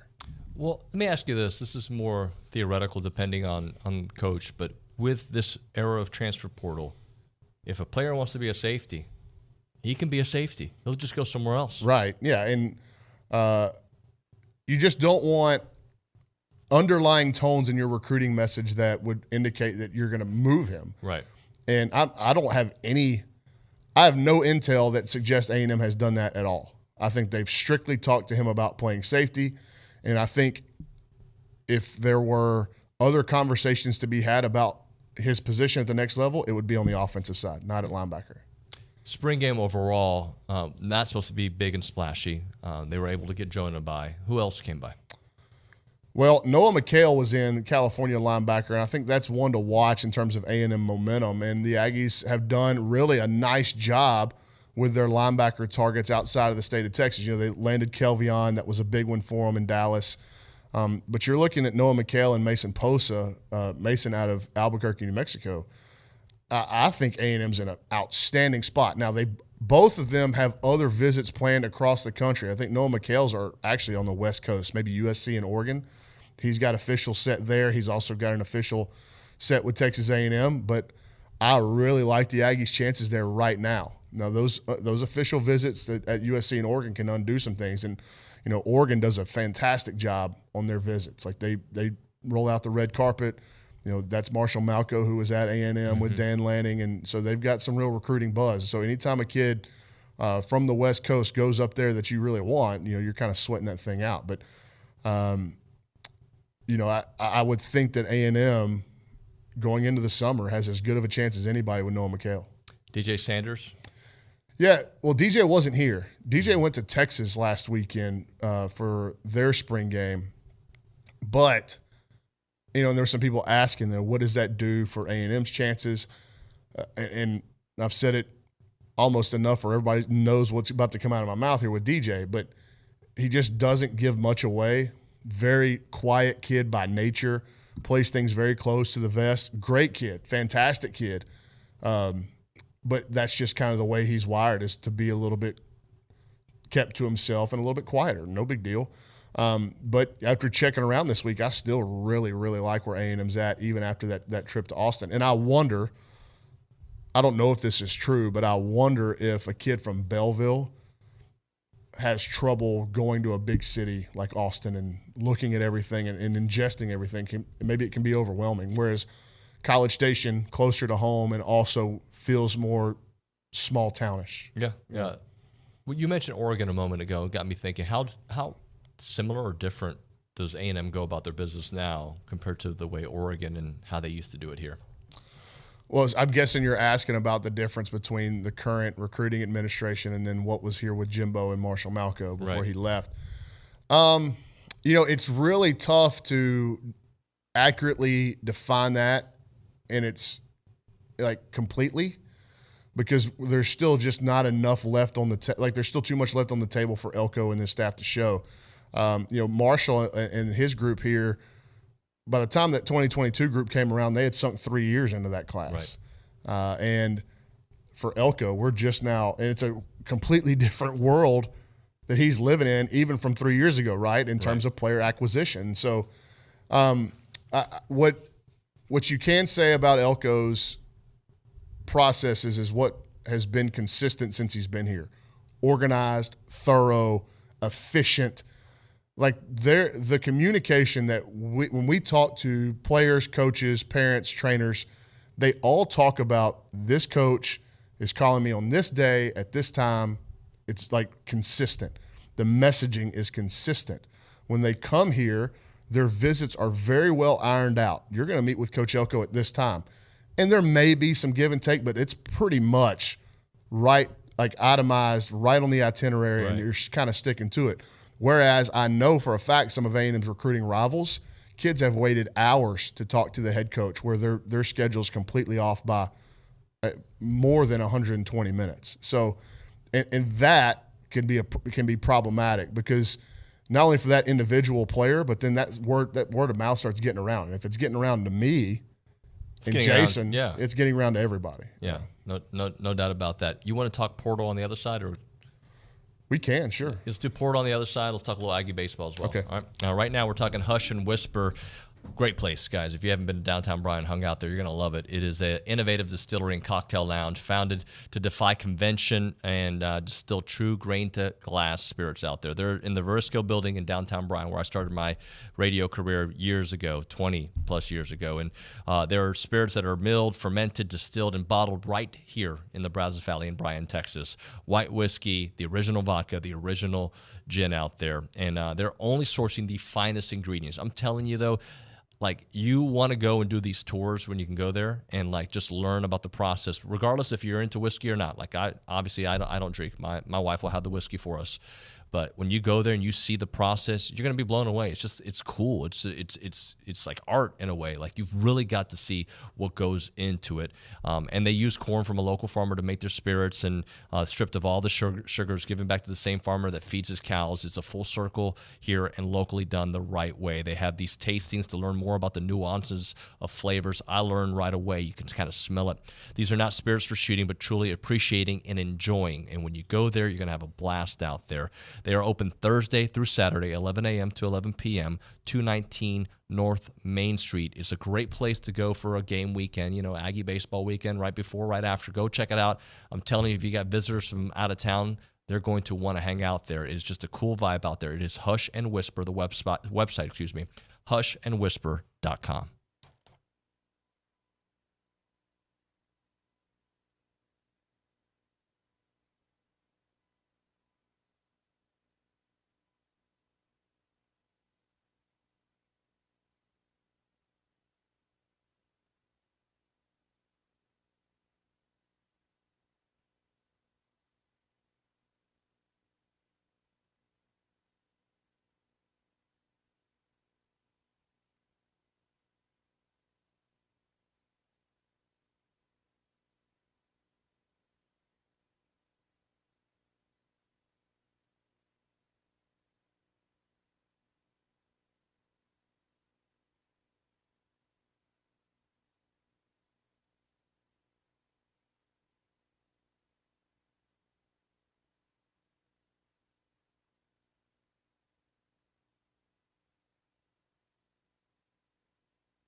More Recruiting Country here on TexAgs Radio, brought to you by Caprock Health System. Ryan Brauninger's in studio with us. So we talked a little bit with Billy about the transfer portal. They're still going to try to add right now, right? That's the goal here for the next week. Yeah, the big news, I don't know if Billy got into it, but Sam Brown arriving today on an official visit when it looks like Keandre Lambert-Smith is going to head to Auburn.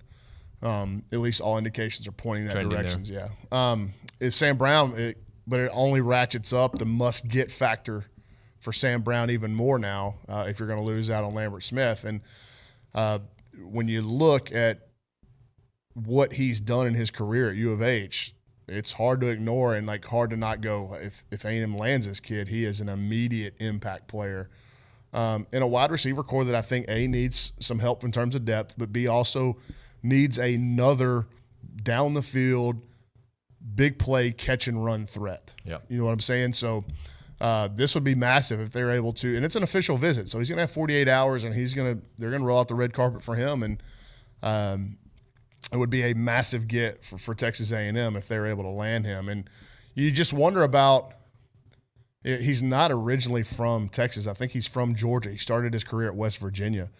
The modern recruit now out of the portal, getting their entire story correct, it's hard to even memorize because West Virginia, Houston to maybe A&M, but he's originally from Georgia, I think. So just tracking the entire movement. But and what I like for A&M's chances is obviously he's got familiarity with the state of Texas, and he's not moving his entire life across the country, but I don't know that matters. Like we said, within his path was Georgia to West Virginia to Houston. Does it matter that College Station's 90 miles away?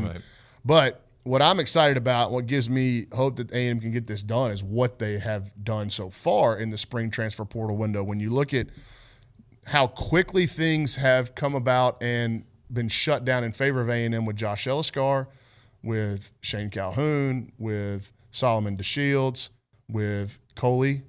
Have you tried to pronounce that last name? Coley? Coley. You're talking about the center from. I've just used the nickname. Okay, you should call him Coley. Yeah. I want to make sure I want to hear him pronounce it or somebody else pronounce it before we butcher it and do it any kind of sort of disrespect. But what's encouraging is how quickly those things have come to an end and wrapped up. So can A&M get what I would call their top portal target without question remaining? Can they get him on campus? Can they get it wrapped up to where on Friday or Saturday we're looking at a commitment out of the portal from Sam Brown, and it would be a massive addition to your roster going forward. But isn't this whole thing crazy that we are talking about player acquisition in April and May? Yeah. And so, again, it just lends more credence to what we've been saying. Do not freak out in December at the high school signing class. It's important. It's still very, very important to sign players like Terry Bussey. But you have time.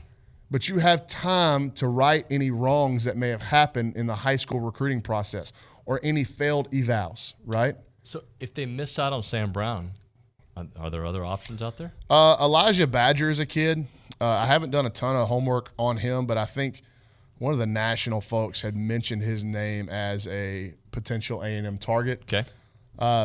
But, yeah, from there, I think if they miss on Sam Brown, it's back to, scouring what's in the portal. Yeah. And let's not forget that perhaps your best returning receiver was once at Grand Valley State. That's right. Let's not forget that currently on the Aggie baseball team, 2 of your best players were playing in the Ivy League. So it really doesn't matter where they come from. If you trust the scouting department, which they've given us no reason not to so far, when you look at obviously grabbing guys like Nick Scorton, but also potentially B.J. Mays from a lower school that will have is expected to have a big impact. So if you trust the scouting department to bring in quality players, it doesn't really matter if they're coming from U of H or Nuño State. Like how I did that? I did. It's like a shout out to Pate State. Elijah Badger last year, 65 receptions, 713 yards, 3 touchdowns. His long on the year was 65 yards. Any scenario where they bring in a couple of wide receivers? Sure. I think we're finding out that what we anticipated to happen to be true. is that this coaching staff, if they believe that you can help them win football games and that you are going to either surpass or push the current guys on campus, there's not going to be any hesitation to take you because they're worried about your feelings. Right. People are asking about Terrence Brooks, and he can't transfer to Texas A&M right now. Yeah, and I don't think he'd be an option anyway. Okay. I think they're fine with what they've got defensive back. Yeah, they're happy there. Let's talk a little baseball. I was on the boards yesterday, and I get it. Like this is how I started the show today. Like this community, this fan base is starved for a winner, right? So we start nitpicking because we want it so bad. There was some nitpicking yesterday. But then it's like they want the perfect team every time out. Did you see the Duke game yesterday where they lost, was it 18-6, something like that in their midweek? So Texas A&M, there were people upset on our message boards that Texas A&M won their 23rd non-conference game of the season. They're undefeated in those games. That is insanity to me.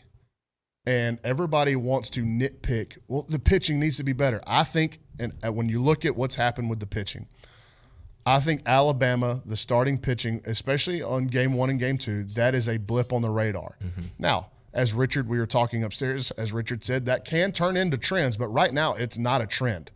It is a blip on the radar from Ryan Prager and Tanner Jones. Justin Lampkin will need to right himself, no question about it. But to assign pitching concerns to what happened last night against U of H is crazy. It's crazy. Look who gave up the runs and then do an inventory of how those runs were given up. Brett Antolik started. He gave up 3 runs in the first inning. 1 ball was hit hard. Right. And U of H scored on a first and third steal of second where they get in a rundown to allow the runner from third to score in the first inning against one of the best offenses in the country. That's how they scored 3 runs in the first. Fast forward, U of H does nothing for the middle part of the game offensively. I think they had a solo home run off of Brad Rudis, and that was it. Then they bring in Jason Bowden. How much has Jason Bowden pitched this year? Has he? I think 1 inning entering last night. Right. He gets 2 outs, misses a comebacker off the tip of his glove for an infield single, walk, and then they bring in Zane Badmiev, who gets a ground ball in an awkward spot for Ryan Targach at first, and Targach fields it to his backhand and slips. Now, he probably wishes he didn't try to throw that, but if he makes the play, they're out of the inning and no runs come across. Right. But he's also throwing it to a 6'9", 270-pound pitcher trying to cover. It's a big dude. So ball goes by. U of H scores 2. So then Zane gets out of the inning. Fast forward to Jet Johnston. How much has he pitched this year? Not much at all. Not much at all. And he gives up a 2-run homer and a 3-run homer in the same inning. So where U of H scored their runs were against, all of those runs were charged or were responsible for by true freshman pitchers that had less than 5 innings total pitched coming into last night. And there are people, and again, I hate addressing them because I do feel like it's the vocal minority, but they want to scream and cry as loud as they can because deep down, these people would rather have doubts about this team and be right than watch this team be successful, and you can't convince me otherwise. I'm convinced they want to be miserable because they want to be right, and they'd rather do that than have a successful baseball team. But still, let me address it so I can tell you how clearly inept you are at viewing the game of baseball. So, to raise pitching concerns about 3 kids who may or may not even be on SEC rosters, on postseason rosters. By the way, I'm a huge fan of all 3. I think Brett Antolik could potentially be a weekend starter at Texas A&M. I think Jason Bowden might throw 100 one day. They're not there yet, but there's certainly a lot to like. And then Jet Johnson is a 2-way player who's just started to see some more mound time after beginning the year as one of their most called upon off the bench bats, and he's even made some starts in left field and at DH. Yeah.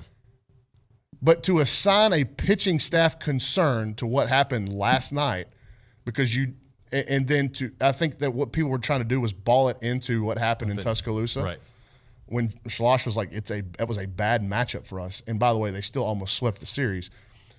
I think it's crazy. Now, again, there are people out there that are listening to this that are going, man, South wind, Georgia coming in, Georgia's going to score some runs, and I can be right again about this pitching. We really have pitching concerns. I'm not ready to go there yet. I'm confident in what I'm looking at on a baseball field. I will raise the alarm bells when I think that there's something to be spoken about. But for right now, I'm comfortable where this team is. It's almost like, again, they could be an outlier where they never face adversity, like real adversity over a course of a 5, 6, 7 game stretch. But you're almost like, okay, like I want to see them play poorly and lose a couple just to see how they respond, just to see them get through it and say, okay, hey, we're going to right the ship this way. But even within that, do you realize their 5 losses, they don't have a back-to-back loss all year? So they lost against South Carolina. They come back in the midweek, and they pounded Air Force, right? Was it Air Force in that midweek? Yeah. Or was it UTSA? No, it's UTSA. UTSA. Yep. So they rallied. Didn't play great after a loss. They didn't play great. Jackson Appel saves them. They walk off against a good UTSA team. They lose on the road in Tuscaloosa by 1, much like they did in Columbia in Game 3. They lose in Game 3 in Tuscaloosa by a run. They come back with not a good or great U of H team, but a capable U of H offense. And it's spotty. They score 13 runs. They play pretty good defense. And 3 freshman pitchers give up runs. Like, I just don't get – it's like you're looking for things, and I get it. Like, are you scared of a winner? This baseball team is good. They're very good, and that doesn't guarantee one single thing in mid-April, late April. All right, let's hit a break here with Bronny. Thank you very much, buddy. All right. When we come back, Kendall Rogers, D1 Baseball, next on TexAgs Radio.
All right, we're going to continue talking some baseball here on TexAgs Radio. They beat A&M beats U of H yesterday, 13-11. A little closer at the end of the game. Let's get Kendall Rogers' perspective of it all here from D1 Baseball. Kendall, good morning, buddy. How you doing? I'm doing well. How about yourself? Good musical selection, by the way. Doing well, buddy. Hey, so we just had Brauninger on, and he kind of went through the runs last night and to kind of calm people's nerves about the recent pitching. So I'll ask you, what do you think about the U of H game, how close it got, considering a bunch of freshmen were the ones giving up the runs? Yeah, it's all ado about nothing. I mean, you score as many runs as A&M did, and, no matter what happened in the middle of the game with the bullpen, it doesn't mean anything. They won the game, and you press forward. Talking to Kendall Rogers here on TexAgs Radio. What did you make of Justin Lampkin coming in the game for a little bit for those 15 pitches? Yeah, that's interesting, right? I mean, I think if you look at the key for A&M the rest of the season, and at this point, I think you feel good about the defense. I think you feel good about the offense. I think you feel good about the front of the rotation. But I think right now, if you look at this team and its ultimate goal at this stage of the season, which being number one in the country, their goal at this point is to win the national championship. You need a guy like Lampkin clicking, because what you don't want to do is have to take a guy like Cortez, who clearly flourishes out of the bullpen, right? You don't want to have to throw him back in the rotation because, Lampkin's not getting it done on Sunday. So, I like getting him back out there, just kind of get his feet wet again. And, I think he's kind of the key to the season the rest of the way. I think everything else for A&M, for me, kind of checked all the boxes. The bullpen, they didn't, fare great last night. They weren't throwing all their best guys other than Evan at the very end. And I still feel pretty good about that unit as a whole. Again, I feel pretty good about the front of the rotation. Obviously, the offense. So, I hate to throw everything on Justin Lampkin, but he truly is kind of the X factor the rest of the way here. Kendall, it's interesting, the Alabama series, which went perfectly, right? Like, they won 2 of 3. They had a chance to sweep. Yeah. But the fact that they lost the last game is what people focus on. Had they lost the middle game or the first game and won the last 2, we'd kind of look at it differently. Regardless, they did what they're supposed to do, go on the road and win a series. Yeah, no doubt. I didn't think that the last game really looked too bad for A&M. I think, it honestly reminded me of the final game in South Carolina. Like, I kind of felt like Alabama was hanging on for dear life more than it was, just straight up beating A&M. I thought A&M, at least offensively, actually looked pretty good in that game. So I think when you can go on the roads and play a team like Alabama had just gotten done taking 2 or 3 from Arkansas at home, and you can do what you did to those guys offensively throughout the weekend, I think that's pretty impressive. So, yeah, I mean, you don't, when you've got a sweep right in your grasp, you want to finish the job. But, I mean, at the end of the day, like, if I'm Jim Schlossberg, I actually feel pretty good about the fact that, hey, we didn't play our best. Those guys, did hit the ball pretty well, and we still had a very good shot to sweep that series. So I took away a positive out of that game more than I did a negative, personally. Kendall, I think it's been a couple weeks in a row I've asked you about Caden Sorrell. I mean, this young man is like, he's doing big things, and the more at-bats he gets, the more reps, if you will, he's delivering. Yeah, I mean, the thing I really like about him is he's got a really calm heartbeat, and what I mean by that, is when he steps in the box, like, he doesn't look like a guy that's thinking about it too much. There's a lot of kids that are young players that when they step in the box, you can kind of see in their face they're thinking about it a little bit, and sometimes that causes them to press. A&M is in a unique situation where Grahovic isn't that way and Caden Sorrell is not that way. And also, I really like what Sorrell has done from a defensive standpoint. So you combine that and a guy that's getting hotter, offensively, and by the way, hitting for some power. Again, when you look at the A&M lineup, I would say earlier this year, and it's kind of funny, I was talking to someone the other day about the Florida series, and the biggest differentiator from that point to now is I feel like early in the season, when you got past A&M's like 4 or 5 guys, like, you were golden. This stage of the season, I don't feel like you're golden when you get past those guys. I feel like the guys at the bottom, they may not be Jace or they may not be Gavin or Braden Montgomery, but they're still really good hitters. So I think he's just another piece of that puzzle that just makes that offense so explosive. What about the move of putting Hayden Schott there at DH and Sorrell to left field? Yeah, I like that. I mean, the thing about Sorrell, he's done a really nice job out there, defensively. So, I haven't seen Schott enough defensively to say he's way better than Schott defensively. But, I mean, if Schott's better than that, that's pretty good. So, obviously Hayden is very comfortable in that role. It allows him to dance a little bit more in the dugout, so it's probably good. But, yeah, man, it's worked out great for him. So I saw that Georgia knocked off Clemson yesterday, 15-inning game. Get us ready for this Georgia offense that they can certainly mash. Yeah, there's no doubt. I mean, I think the key to the weekend for A&M is just don't give, Georgia second chances. If you look at Georgia's lineup, guys like Corey Collins, obviously guys like Charlie Condon, they can beat you with the long ball. But, guess what? If you don't walk guys, you don't put guys on base, solo home run is not going to hurt you too much, and you're going to be able to make up for that with your own offense. So I think the biggest thing is this, when you're pitching to Condon, especially with it being warm, I'm guessing if it's 89 degrees, the wind's probably blowing out to left field. If that is the case, you just want to make sure Charlie Condon comes up and the bases aren't loaded and there's two guys on and things like that. So if they can avoid that, I feel pretty good. I think A&M is a really bad matchup for Georgia. I think A&M is much better than Georgia on the mound. I also think they're better offensively. I get that like Charlie and Corey Collins and guys like that have hit, but I still really like A&M's offensive lineup top to bottom. I will say one thing I'm keeping my eye on going into the weekend is Chandler Marsh made his first appearance out of the bullpen for Georgia since I think it was early March, and he was explosive last night. It was like 94 to 96 with really firm stuff for Georgia out of the bullpen against Clemson. They kind of got him out of there after striking out all 5 batters he faced. I would assume that's because they feel pretty good about throwing him this weekend against A&M. So keep an eye on Chandler Marsh, the potential weapon for those guys out of the pen. One of the things that Schloss said about the Bama series, going back to that for a quick moment, was it was just a bad matchup for A&M. What makes Bama such a dangerous team in the SEC? Yeah, I think the really interesting thing about Bama is I think they're very good offensively. I mean, I think if you look at A&M throughout the weekend, even when A&M pitched well in that series at times, like you just kind of felt like, I mean, he was a scary bat, right? I mean, you look at Ian Petritz, you look at, Evan Slight, obviously Gage Miller, Blake Snell, guys like that up and down that lineup. And, I mean, it's just a very potent lineup top to bottom. So you combine that, Justin LeBron, I didn't even mention Justin LeBron, is a really talented young player. You combine that with, I don't think their pitching stats like great, but it's not bad. And, A&M, I think, Ben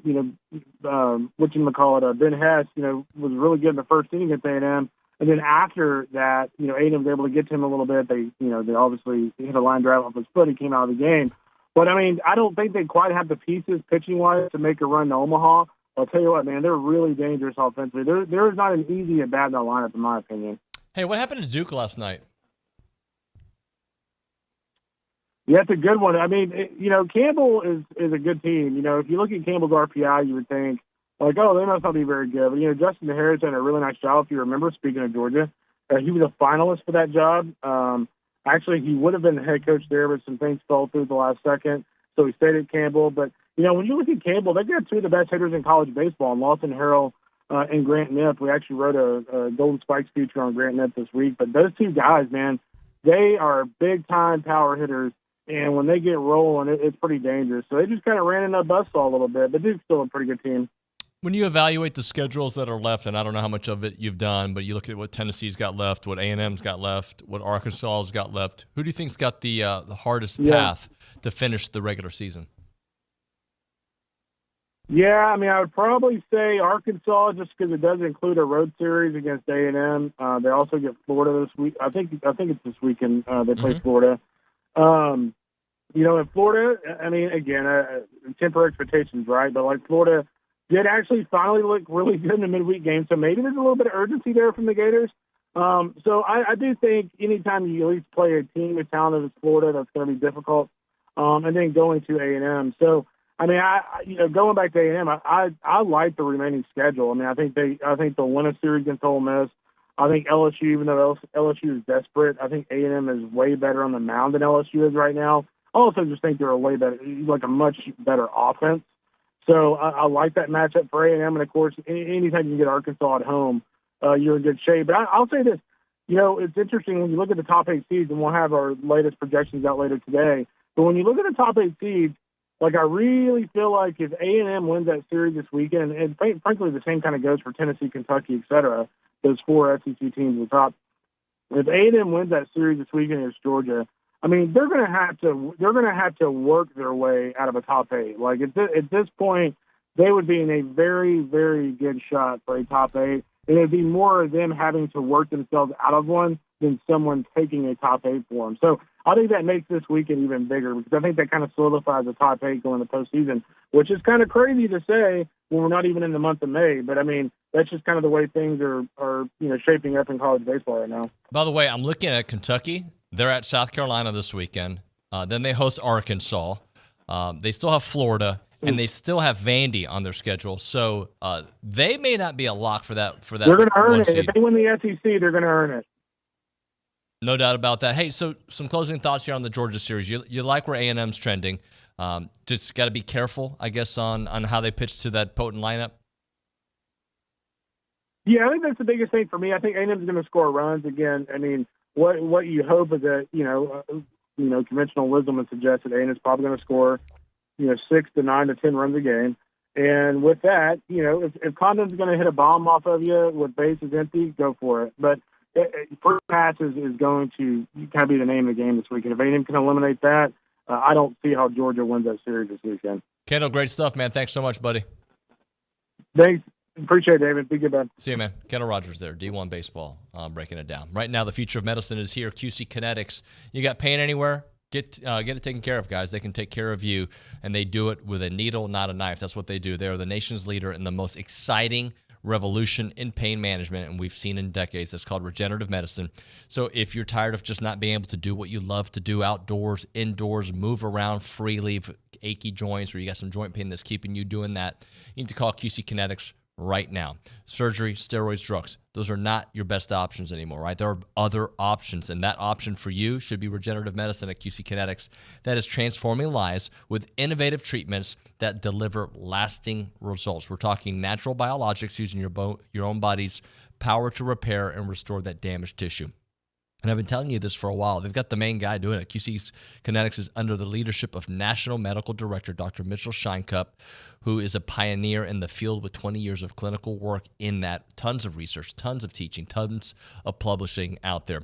He wants to get you relief immediately. So you need to call QC Kinetics right now to learn more about those exciting options, a revolutionary approach that can get you long-term relief with no downtime. The phone number for QC Kinetics, 979-452-6000. QC Kinetics, 979-452-6000. That's 979-452-6000.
It's time to end the day with Double Dave's. Caller number 12, 979-693-1150. We're going to hook you up with your choice of a dozen pepperoni rolls or a large one-topping pizza from Double Dave's. They've been serving Aggieland since 1984 with your favorite pizza and, of course, those world-famous pepperoni rolls. Reliable in-house delivery, bringing piping hot goodness straight to your door. Just click on doubledaves.com and your favorites are on their way. Ethan Jones, our statsmatician. Is that the way you say it? Yeah, we'll go with that. Statsmatician. That sounds official enough. I like it. You are comparing A&M's offense, their pitching, and just overall awesomeness to what the last couple national championships have looked like for other teams. So give us the numbers batting-wise. Yeah, so last 4 national champions in SEC play because they're all SEC teams, and then A&M in SEC play. So batting average for A&M, 300 batting average versus the champions average, 278. Runs per game, 8.6 for A&M, 7.2 for the champions.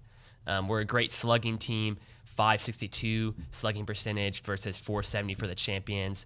And then one more, total bases per game, 19.9 versus 16.7 for A&M versus the champions. So we've done a lot better batting statistically than the last champions have. And let's look at pitching too, in SEC play as well. A&M, a 4.81 ERA. The champions average 5.05. Hits allowed per 9.8 versus 8.7. So A&M's a little worse on that.